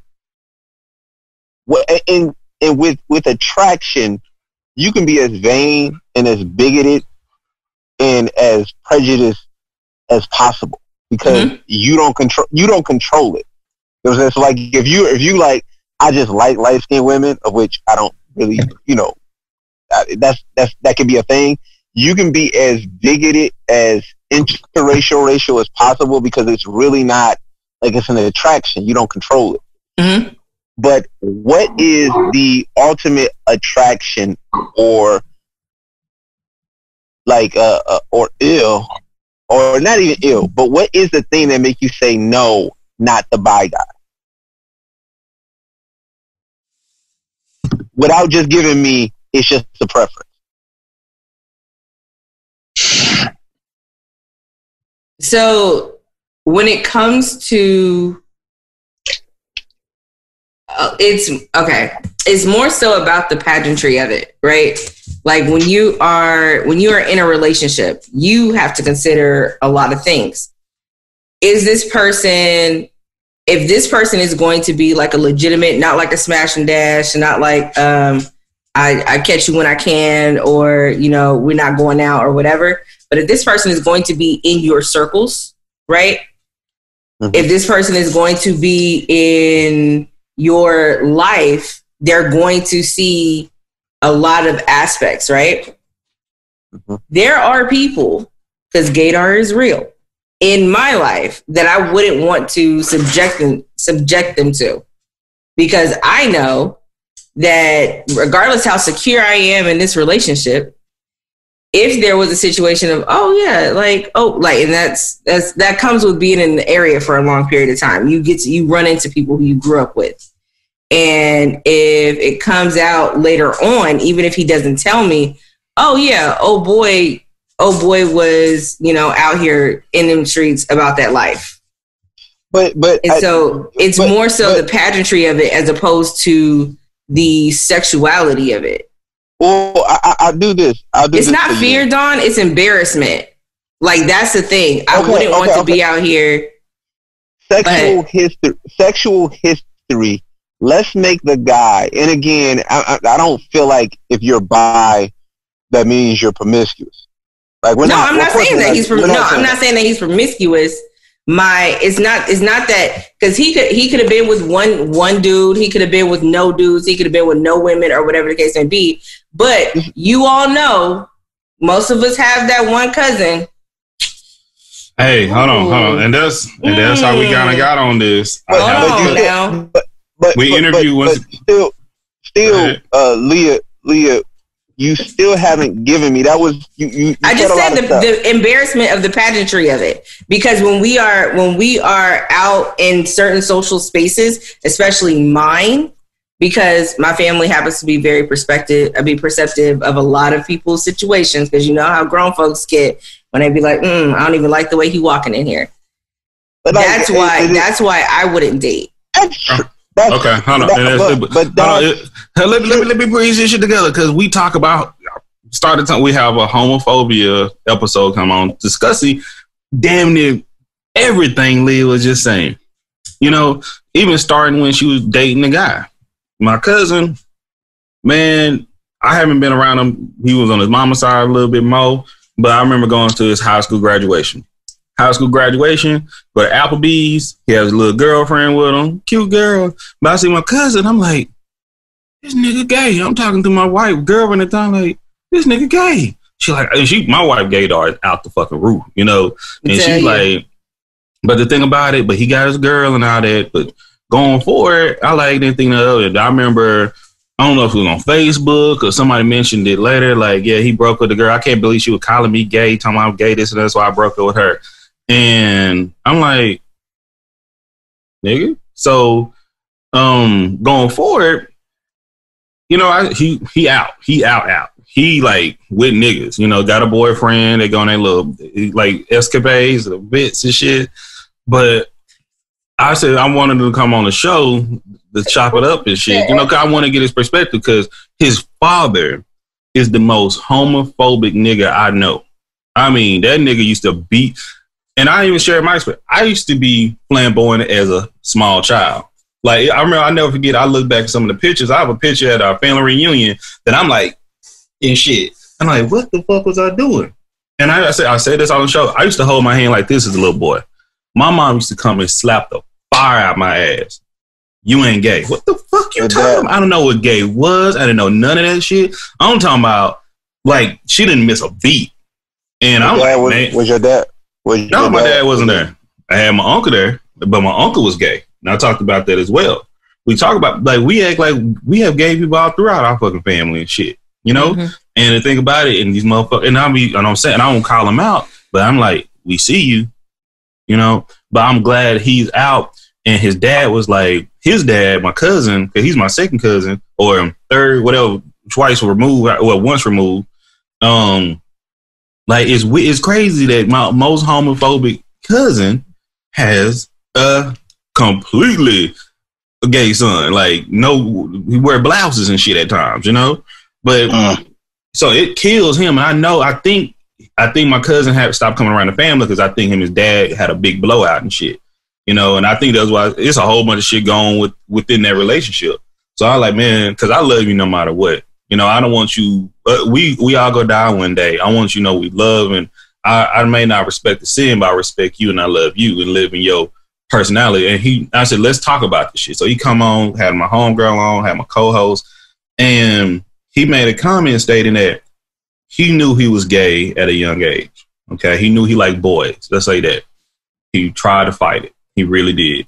He tried dating women. He did it. But he said, because it was a black woman over there caping for him. And he like, you watch yourself too. Because black women, I tried to date black women. But you know, when I got comfortable in who I was, they called me gay. They called me this, they called me that. I have never been with a man, but at this, they forced me back into, is that what I'm supposed to be?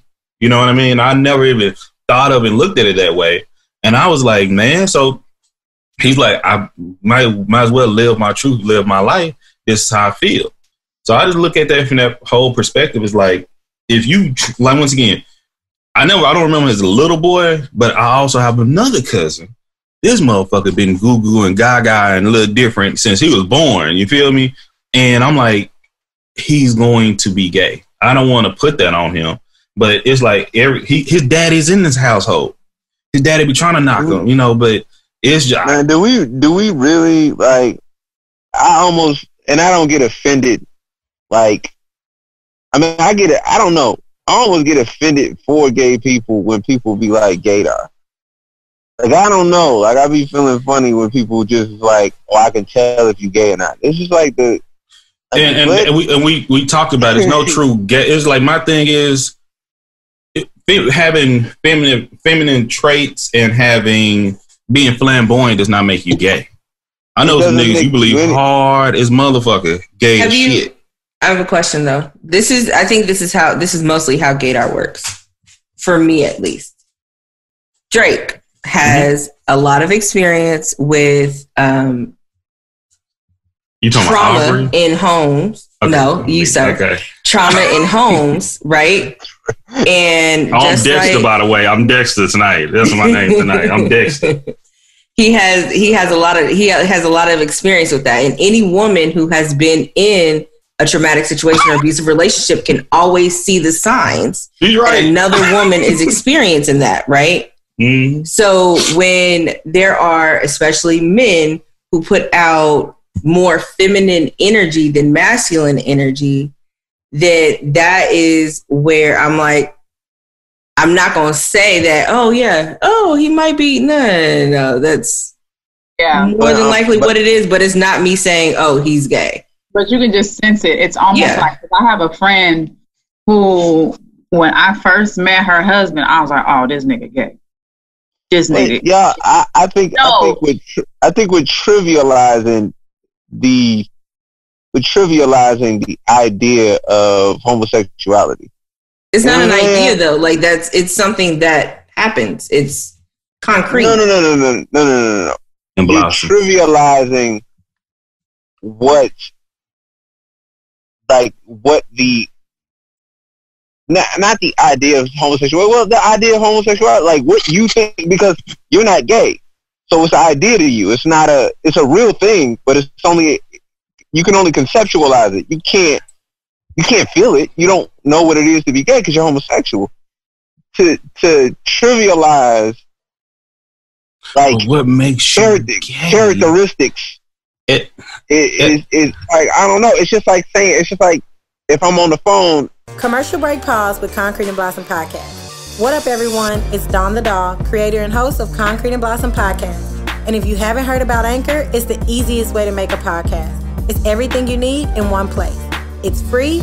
You record and edit your podcast right from your phone or computer. Anchor will then distribute it for you on Spotify, Apple Podcasts, and many more. Make money with no minimum listenership required. Download the free Anchor app or go to anchor.fm to get started. And don't forget to subscribe to Concrete and Blossom Podcast on all listening platforms. And you listen to me talk, you say I'm black. Now, if a black person said that, I guess I gotta take it. You know what I mean? But if a white person says that, it sort of makes me feel away. Like, don't you? All right, like, get on Grand Theft Auto and hear that shit. Oh my God. But for me, I have to relate back to what Leah said when she said the masculine, feminine energies, because it's different for somebody. Like, I don't have a gaydar whatsoever. But I can absolutely tell if somebody, male or female, is giving off more of a masculine or feminine energy. Can't we all, though? That Dawn on some level, yeah, we all can on that level. Like, we can all say, oh, he's a little effeminate. Maybe, you know what I'm saying, he had all sisters or was raised by his mom, whatever. Like, we can all sense that. But I'm just saying, feminine ways. I'll tell you that now. I'm saying that somebody is homosexual.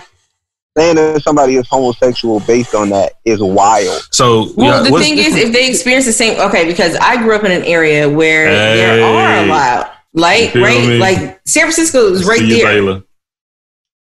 So it's like, and then a couple of my friends are. So it's like, if I know not just, what it looks like or what the signs are, or whatever the case may be, like if I'm talking to a Thai person versus talking to a Chinese person, because I would know some of the types of languages and the cultural norms that are being used, I would associate them with that culture.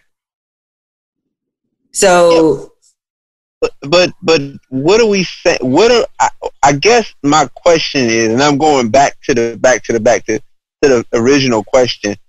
Is it just bigotry? Like, I guess that's my question. Does it boil down to bigotry? Does it boil down to prejudice? You know what I'm saying? Like, that allows you to say, I have a gaydar, and that makes you say, I would date a bi guy.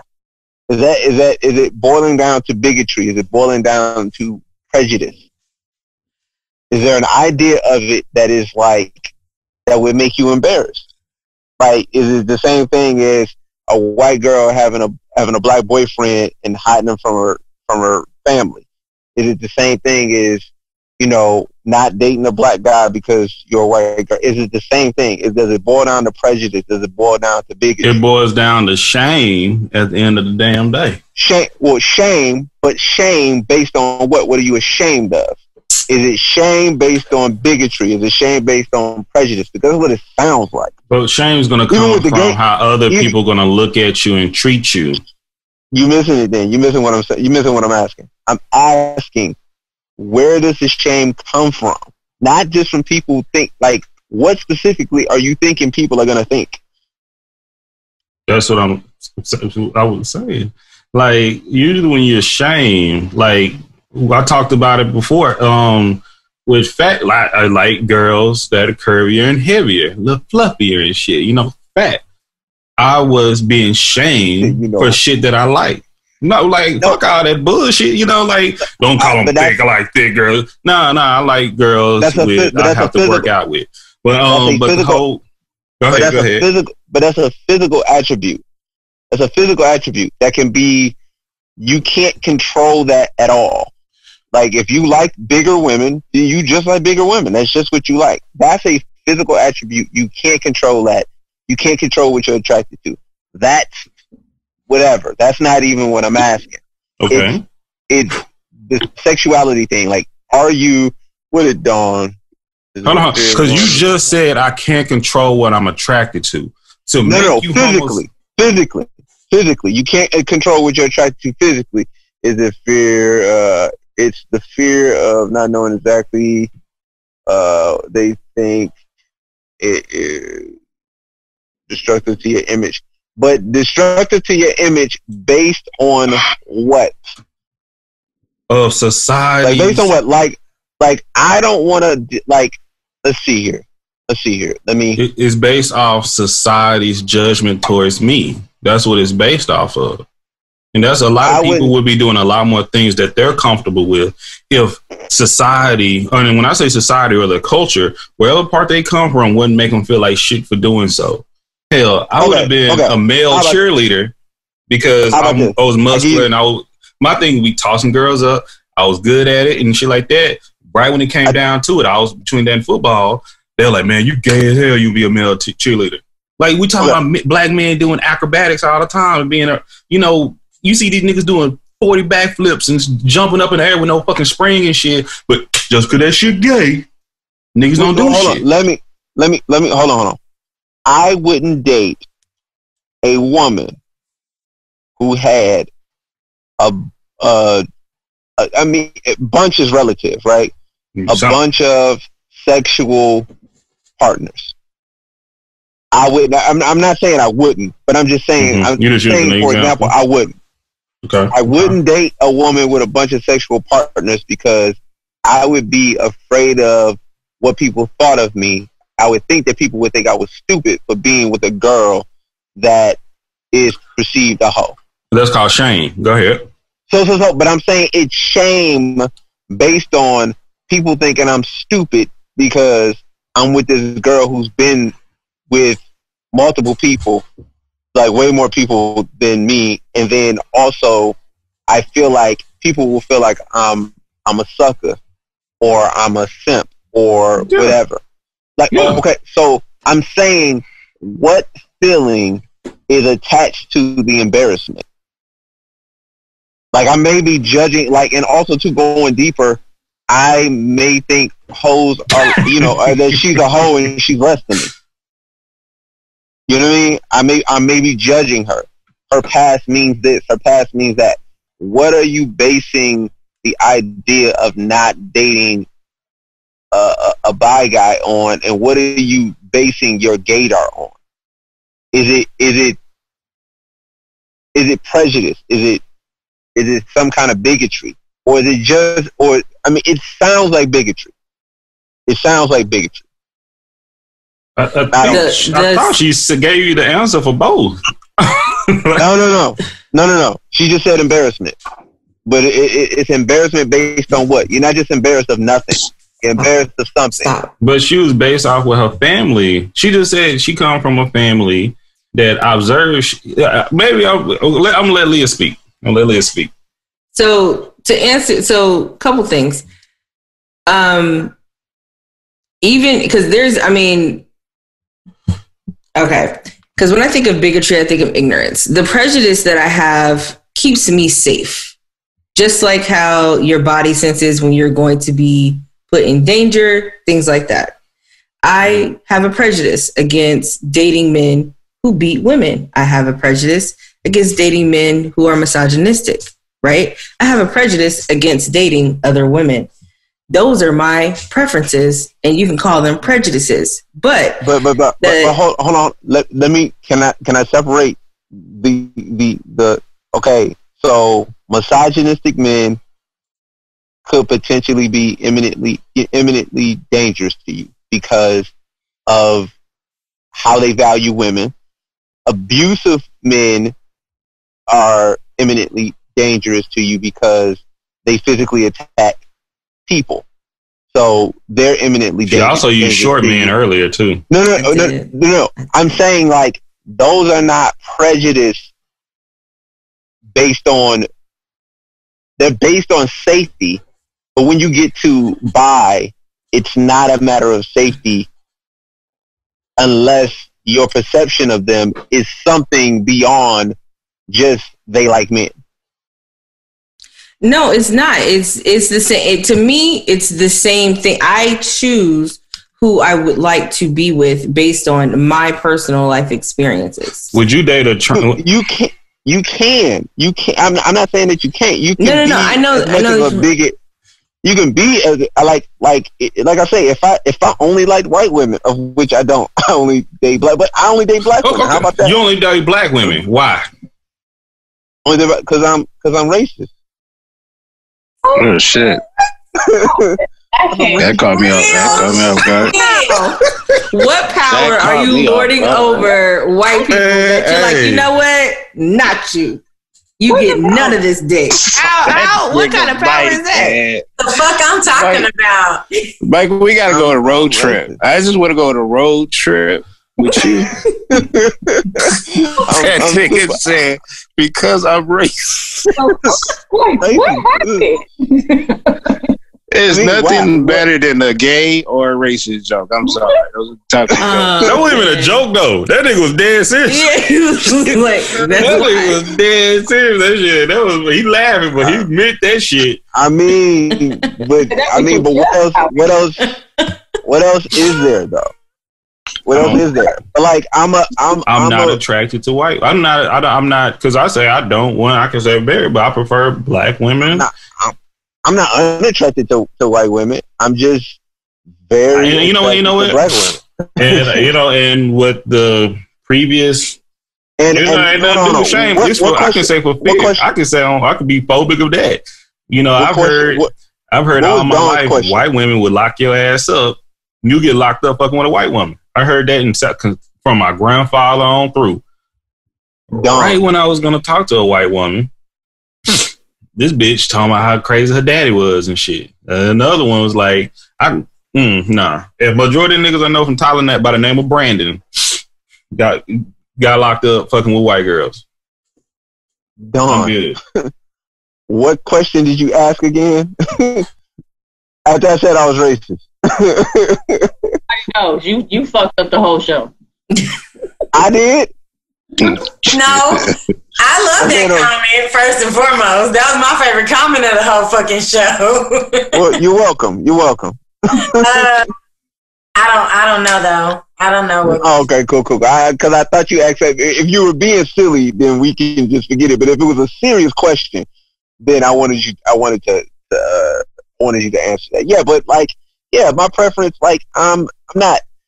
And am I traditionally, am I the traditional bigot? No. But, if you want to go dictionary definition, I guess I would be racist. There you have it, ladies and gentlemen. Well, you can't use the dictionary definition racist Mike. of bigotry and not the dictionary definition of racism. Say it again? You can't pick and choose dictionary definitions. He was doing that shit before when I said, nope. He's using it. Remember when I used diversity? The spirit of the word. Even still, the spirit of racism. What do you think when racism was the spirit of the word racism or racist? Initially, the word was about identifying the treatment of black people by white people as a means to protect black people. Right? Probably so, right? Because it wasn't based on the way that white people are treated, because, they were the racists. So, let me go back. Hold on. Let me tell you. Is people in power. That's when black people say I'm racist. No, the fuck you're not. You can be prejudiced, you can be a bigot, but you cannot be racist because you do not have power in this motherfucker, okay? When I can suppress your ass because of your race, that is racism. If you're China or Japan, that shit in China, when the Africans get shit being thrown out and being beaten, thrown in the streets, that's racism. Yeah. You're talking about you're speaking of what I'm saying. What I'm saying is that the definition of the word would probably be something that, of course, written by white people. It would probably be something like hatred toward a person or a group based on race. Do you believe that black people are better than white people? Black people are better than white? No. Then you're not racist. But I'm not. But that's not my point. What I'm saying is that the spirit of the word racist I understand the spirit, but it's other words that would describe that. That's what I'm telling you.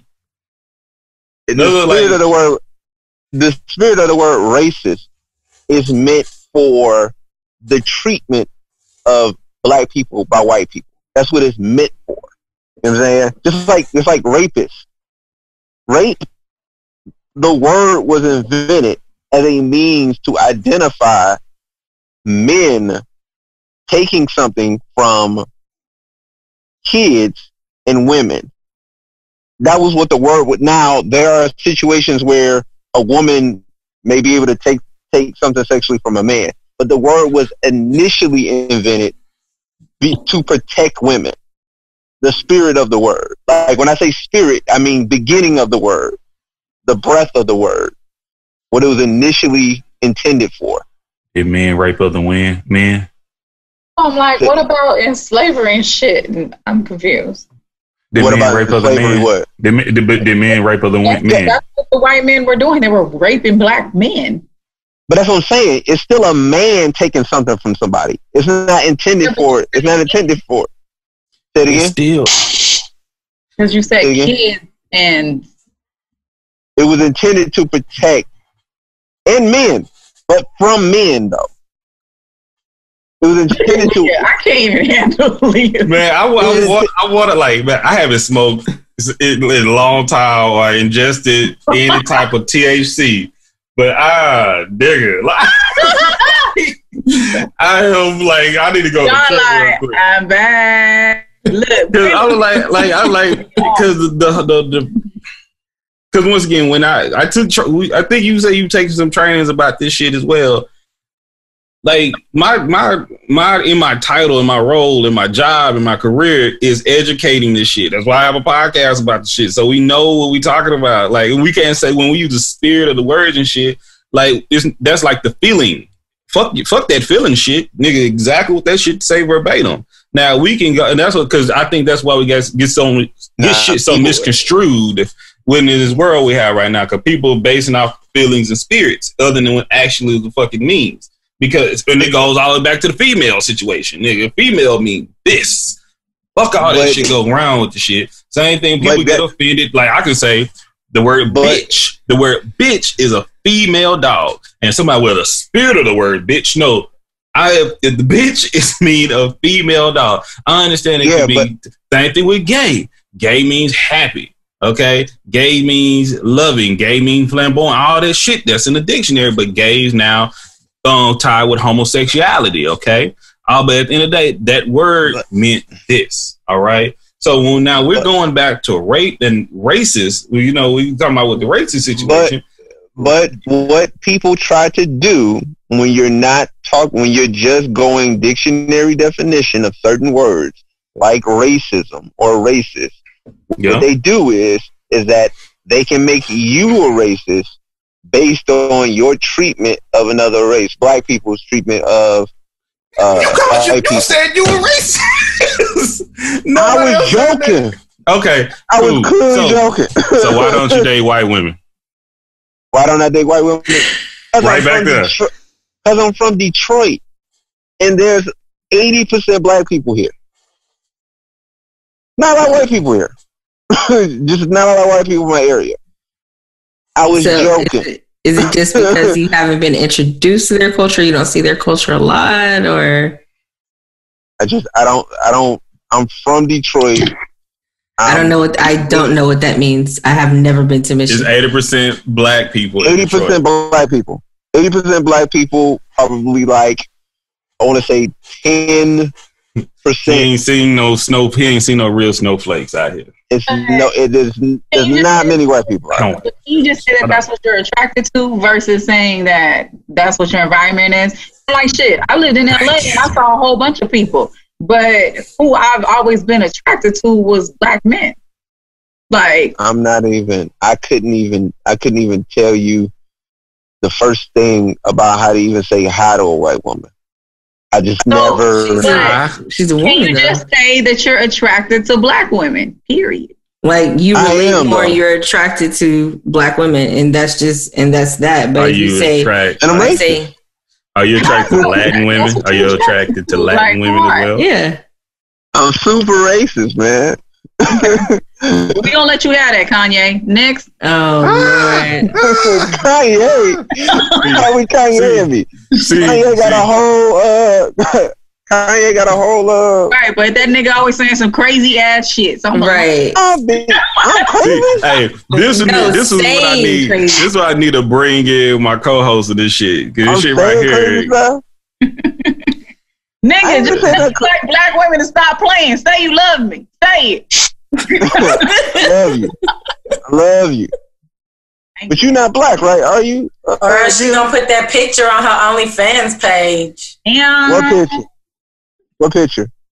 Dang it, I'm about to turn it to, what's my man name, that Baylor. I'm about to start putting my memes up. I'm gonna start, let me step my game up, shit. What picture? Hey, you got an OnlyFans, Jay? Who? Why are we quiet? He said, let me look this up right now. No, I don't Jay. I just found out about it when y'all told me, and isn't it like a Twitter thing? It's connected to Twitter. It is. Twitter is more the promotional site. And then it's connected to Twitter. If you have a Twitter account, you can have a it automatically logs you in. No. Hey, I got homegirls that have them. It's a little more than Twitter. It's more than Twitter. It's more than Twitter. But you can. It's not even an app. But you can log in through Twitter. You can have a Twitter app and it would log in through that. It's like Facebook.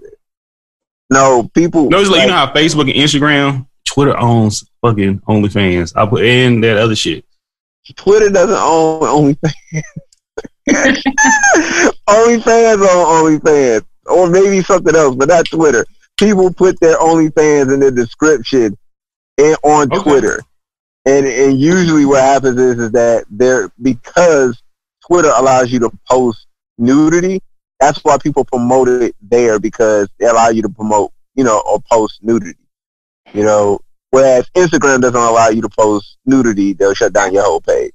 So that's why, they block it or whatever, you know what I'm saying? But that's what it is. That's why people put most of their stuff on Twitter as opposed to Instagram and whatnot, because it serves no purpose. Say it again.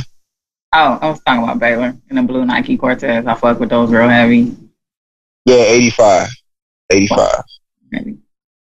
But yeah, Mike, you can just cash at me and we can talk later. Okay. What am I looking at here? RFL. No. OnlyFans. I'm looking it up too. OnlyFans. Oh, it's based in London for real? Go to OnlyFans. Go to OnlyFans and see how you can log in. No. What? Wait, why do I have to do that? I'm talking to Dawn. She the one got the screen control. I'm not about to do it either. What if I die in the morning and people be like, "This is the last thing she searched"? I don't need that. I'm a grown ass man. That's what I'm like. I don't need that in my life. All I did was research it and look on Wikipedia.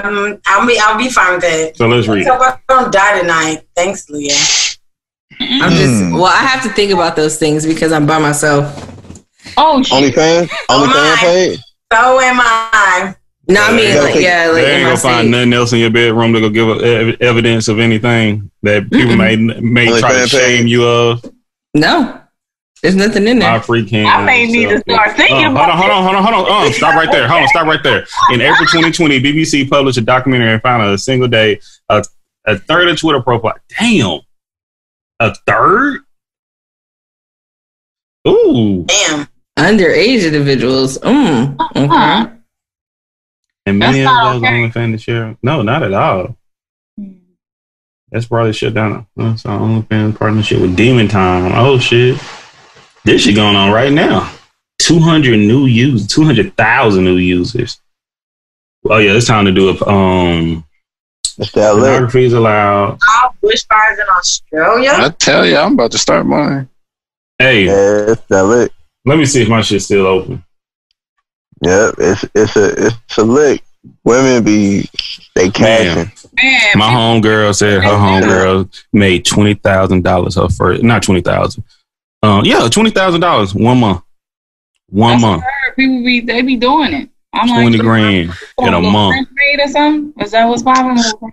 Yeah, I'm about to go get me some Power Ranger costumes or something. Little French maid. I could just like white tables or something, right? Man, you could just. Are you gonna be the maid? What kind of stockings you gonna have? I can't. There you go. We combining searches. Just curious. Just curious. After our last conversation, I hit my homeboy. I was like, "Do you really search like bloopers and basketball on porn sites?" And he was like, "Yeah, when I get bored." I was like, "You looking at me man, dude, don't be trying to shame me. You can find it. Man, you gonna see some wild shit. Like, man, one dude. I was like, "This can't be real." He was like, one dude. His first question was like, "Who you been talking to?" I was like, "A real nigga." That's it. Don't do that. It was one dude record. It was the cameraman recorded, and the pop shot went off, and it hit the cameraman in the face, and he like, ah. Yeah, no, we gotta fight. Oh, yeah, no. But that's when you start searching regular stuff on porn sites. Yeah, you got a problem. But why even go to the porn site to search regular stuff? So, you see people talk about that's his regular search engine. You see the meme when you're on like page 340, how picky you are in porn. Man, that's how I get. I gotta find that right thing. Yeah, that's a problem, man. You got to be casual. You ain't got no account or nothing like that, do you? Oh shit! Oh, here we go. My goodness, here we go. Wait, hold on. Is it me that has something like that? Yes, we're asking you because you're the one who looked around. Oh, absolutely, yes. This nigga right here. This shit don't work on me, y'all. It does it. It does it. I know what the fuck I am. What happened? And people who love me know who the fuck I am. Like I just and found out that Drake has porn accounts. Paid for a porn account. I don't pay for it. No, he just has an account. You putting extras on it? No, don't say I pay. Don't put the extras on it. Don't say that. Okay, but you have an account. Why? Do I have an account or do I? You don't need an account to look at it. Do you have an account was the question. Yeah. Oh no, I thought you said do I have a bunch of pages like going to like 162 and shit. No. Do you have an account? Do you have an account on one of the sites? Is the question. Prosecutors on that. Seemed like he was at a place. He signed up for it when he was like, "Yeah, y'all can't trick me." No. Right. And if I did have an account, I have an account. Once again, that shame shit don't work on everybody. But I don't see. I'm not saying.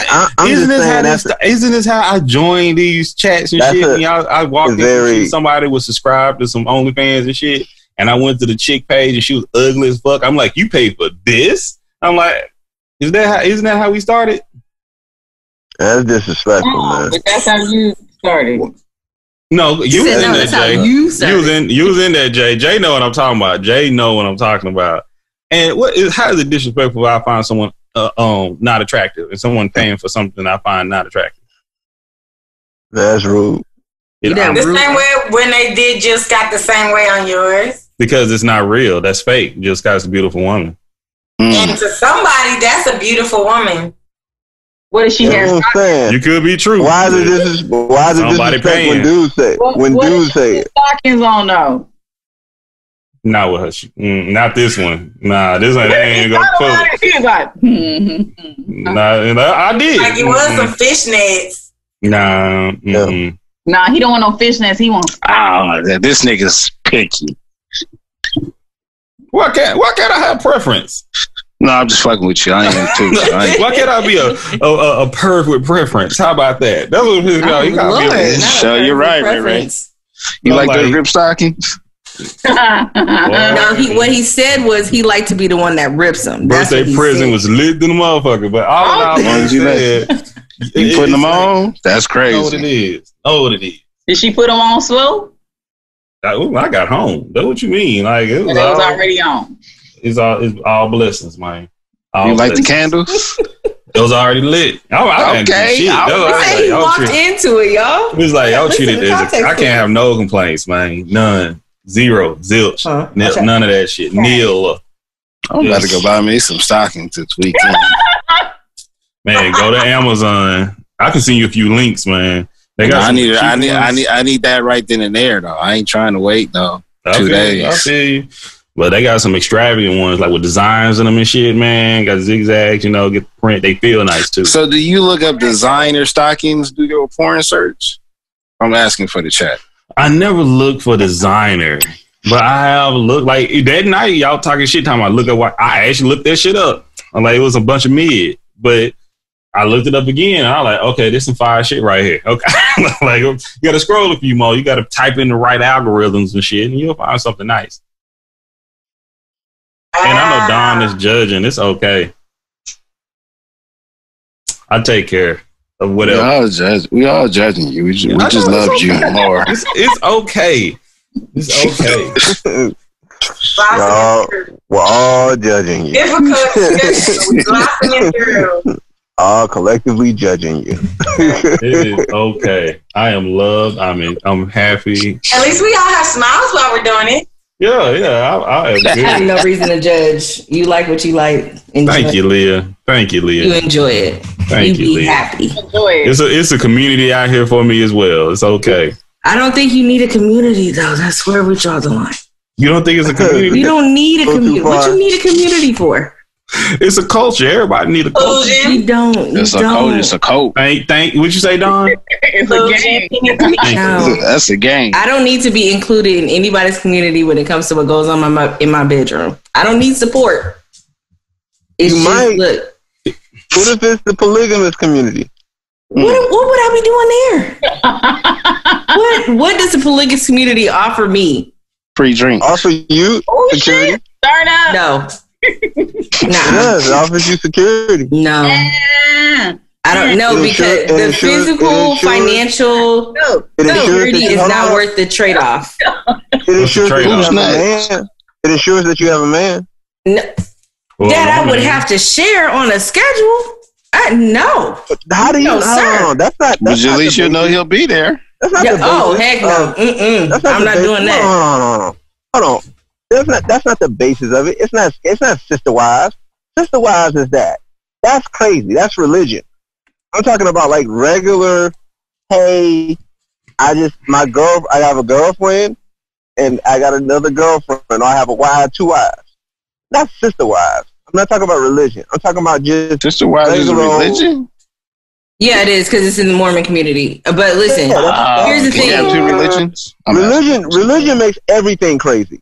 So here's like I'm talking about just regular, like. So in your scenario, I'm smashing both. Is that what you're saying? I'm in my scenario. You're smashing both. Yeah, because the sister wives they only smash the dude, or in matrilineal societies, the dudes only smash the wife. But in polygamous societies, from what you're saying, is everybody smashing everybody? No. Royal Rumble. It's your preference. Whatever your preference is in the actual relationship. That's too many juices in the bedroom. I can't do it. That's a lot of juices. Hold on. Y'all make up the rules. No, it's not religion. I don't want to share, and I don't want too many juices. Those are the only ways polygamy. But I have a question. So, does that mean that you don't date casually? Because essentially, dating casually is sharing. It's the same difference. You just aren't married yet. I am not in my 20s anymore, and so since I'm not in my 20s anymore, I don't really have time to deal with like smashing a bunch of randos who are smashing a bunch of randos. I don't need that in my life. But you don't know. I don't need it in my life. You don't know unless he tell you. Why do you think it's been like 2 years? What? Why? 2 years because you've been moving every other month. Listen, it's not every other month, okay? It's not every other month. I need you to stop with the propaganda. I need you to stop with the propaganda. Yes. Wait. You still haven't told us why, Leah. You still haven't told us why. You don't have any. You don't have time to be smashing no randoms. You don't have any devices in your household either. No. And it's been 2 years. 2 years? Yeah. Oh shit. I can understand 2 years without a dude, without an actual human being, because you don't got time for that shit. I'm with you there, sis. I was all the way with you there. But that don't mean that we not. Why would I get used to a toy and then when the dude comes, it's like you don't. That's not what I said. That's not what I said. That's why I don't even like. Okay, so my personality, the way my personality works. I say you move 17 times. I need you. Why? How did it go back up to 17? Hold on. I don't think it ever went past 17. No, he was. We were at 13. We were at a solid 13. Wait a minute. We was between 13 and 17. Yeah. So I say you moved 17 times. Clearly, that's an exaggeration. 2 years. Perhaps on your couch. You trying to Drake. It's been 2 years. 2 years. You haven't done anything with a mechanical anything, a toy. That's propaganda. Like, you ain't got to tell me that you've done something with a toy, but don't tell me you haven't for 2 years. I haven't. I don't believe you. That's you don't have. You don't have to believe me, but I haven't. There's nothing here. There's you ain't got no toys right now. None. That's not the truth. It is not the truth. What are you talking about right now? What are you doing? First of all, I would really rather be, if I wanted it that bad, I would go get it. There's no reason that I would need a toy. There's no reason that you would need a toy. I'm saying, because I don't have time for the bullshit. We just talked about a lot of good reasons. Because sex to me is more than just the climax. Like, I want to be with a dude for real. If I need to be able to touch him. I need to be able to smell him. I need to be able to kiss and make out. Like, that's my thing. Like, it's not just about the climax. If it's just about the climax, then all toys all day. But that's not what sex is for me. But it's more than that. It's just about more than the climax. Even if you're just with it. For me, the type of woman I am, where I am in my spirituality, like in my woman, as of today. Even when it's just me, whether I have a toy or not, it's more than just about the climax. So even for me, without an actual man, it's still more than just about the climax. But I understand what you're saying. I would agree with that. And also, too, what I'm saying is that there is going to be you're going to kill the next nigga, by the way. You're going to kill his ass. It's over. You're going to destroy that nigga. But let's pray for that nigga, this hypothetical nigga. Why is Drake on mute still, is the question. What are you talking about? That shit's comedy. I was put in jail by Dawn. She muted me. That's what I was like. We were singing and we couldn't hear. Right. Come on, man. Sometimes, man. But no, you have a physical need. Hey, remember how we talking how Dawn had that gun and all that on her bed? Oh, yeah. Why'd you put him back on mute? Tell me next, we're not talking about. Back on mute. So what I'm saying, Leah, is that I'm agreeing with Dawn in that even if you did use a toy, it wouldn't be about just the physical aspect of I need to climax. It would be something that was more visceral and more, natural than you're giving it credit for. You're just saying. So that's your experience with sex? If that nigga bust quick, it's a wrap. He's gonna die. It's a rap. He's gonna die. Oh, she gotta learn that retention joint shit. That retention thing is life. She gonna punch that nigga in the chest several times. Right. My goodness. Fuck, you wasted my 2 years. 2 years? What are you talking about? That retention is an art. Or hypothetical. Or hypothetical guy. Let's call him Marcus. What? No. Let's call him Marcus. Or Marcus. Oh my. Hey. He's Marcus, darling. Call him Marcus, darling. So you putting yourself in a situation, you'll get. That's how you'll get turned out and sprung. The motherfucker can go put some like maybe he may do some regular shit to you, and then it could be a rap because you just been such a long time. You ain't ever felt this way. You may have felt this way before, but it's been such a long time since you felt this way. And it go, okay, I seen some powerful women turn weak. She gonna make them sleep in the West. I would tell you this too. Leah, she gonna sleep in the West, but she like if she bust, it's like it gonna be too. If you go get you, man, it gonna drain her. She like, I mean. Man, you better learn how. You don't change the sheets. Shit. You get done, change the sheets. No way. Oh no! After y'all finish, y'all gonna be too goddamn sleepy to change the sheets. That's why there's a fresh set of sheets. You ain't doing shit. When you move nut, you ain't doing a motherfucking thing, y'all. You shit. Yeah. Y'all gonna fall out. Old boy gonna have one sock on. That's gonna be the most clothes most of y'all got on. Shit. I would say this too, Leah. You don't know where your panties at. You don't know where you snore too. Man, Big Ten women always snore. Scenario. Mike is talking. What did you say? And that's a fact, Jack. I would say this also, Leah.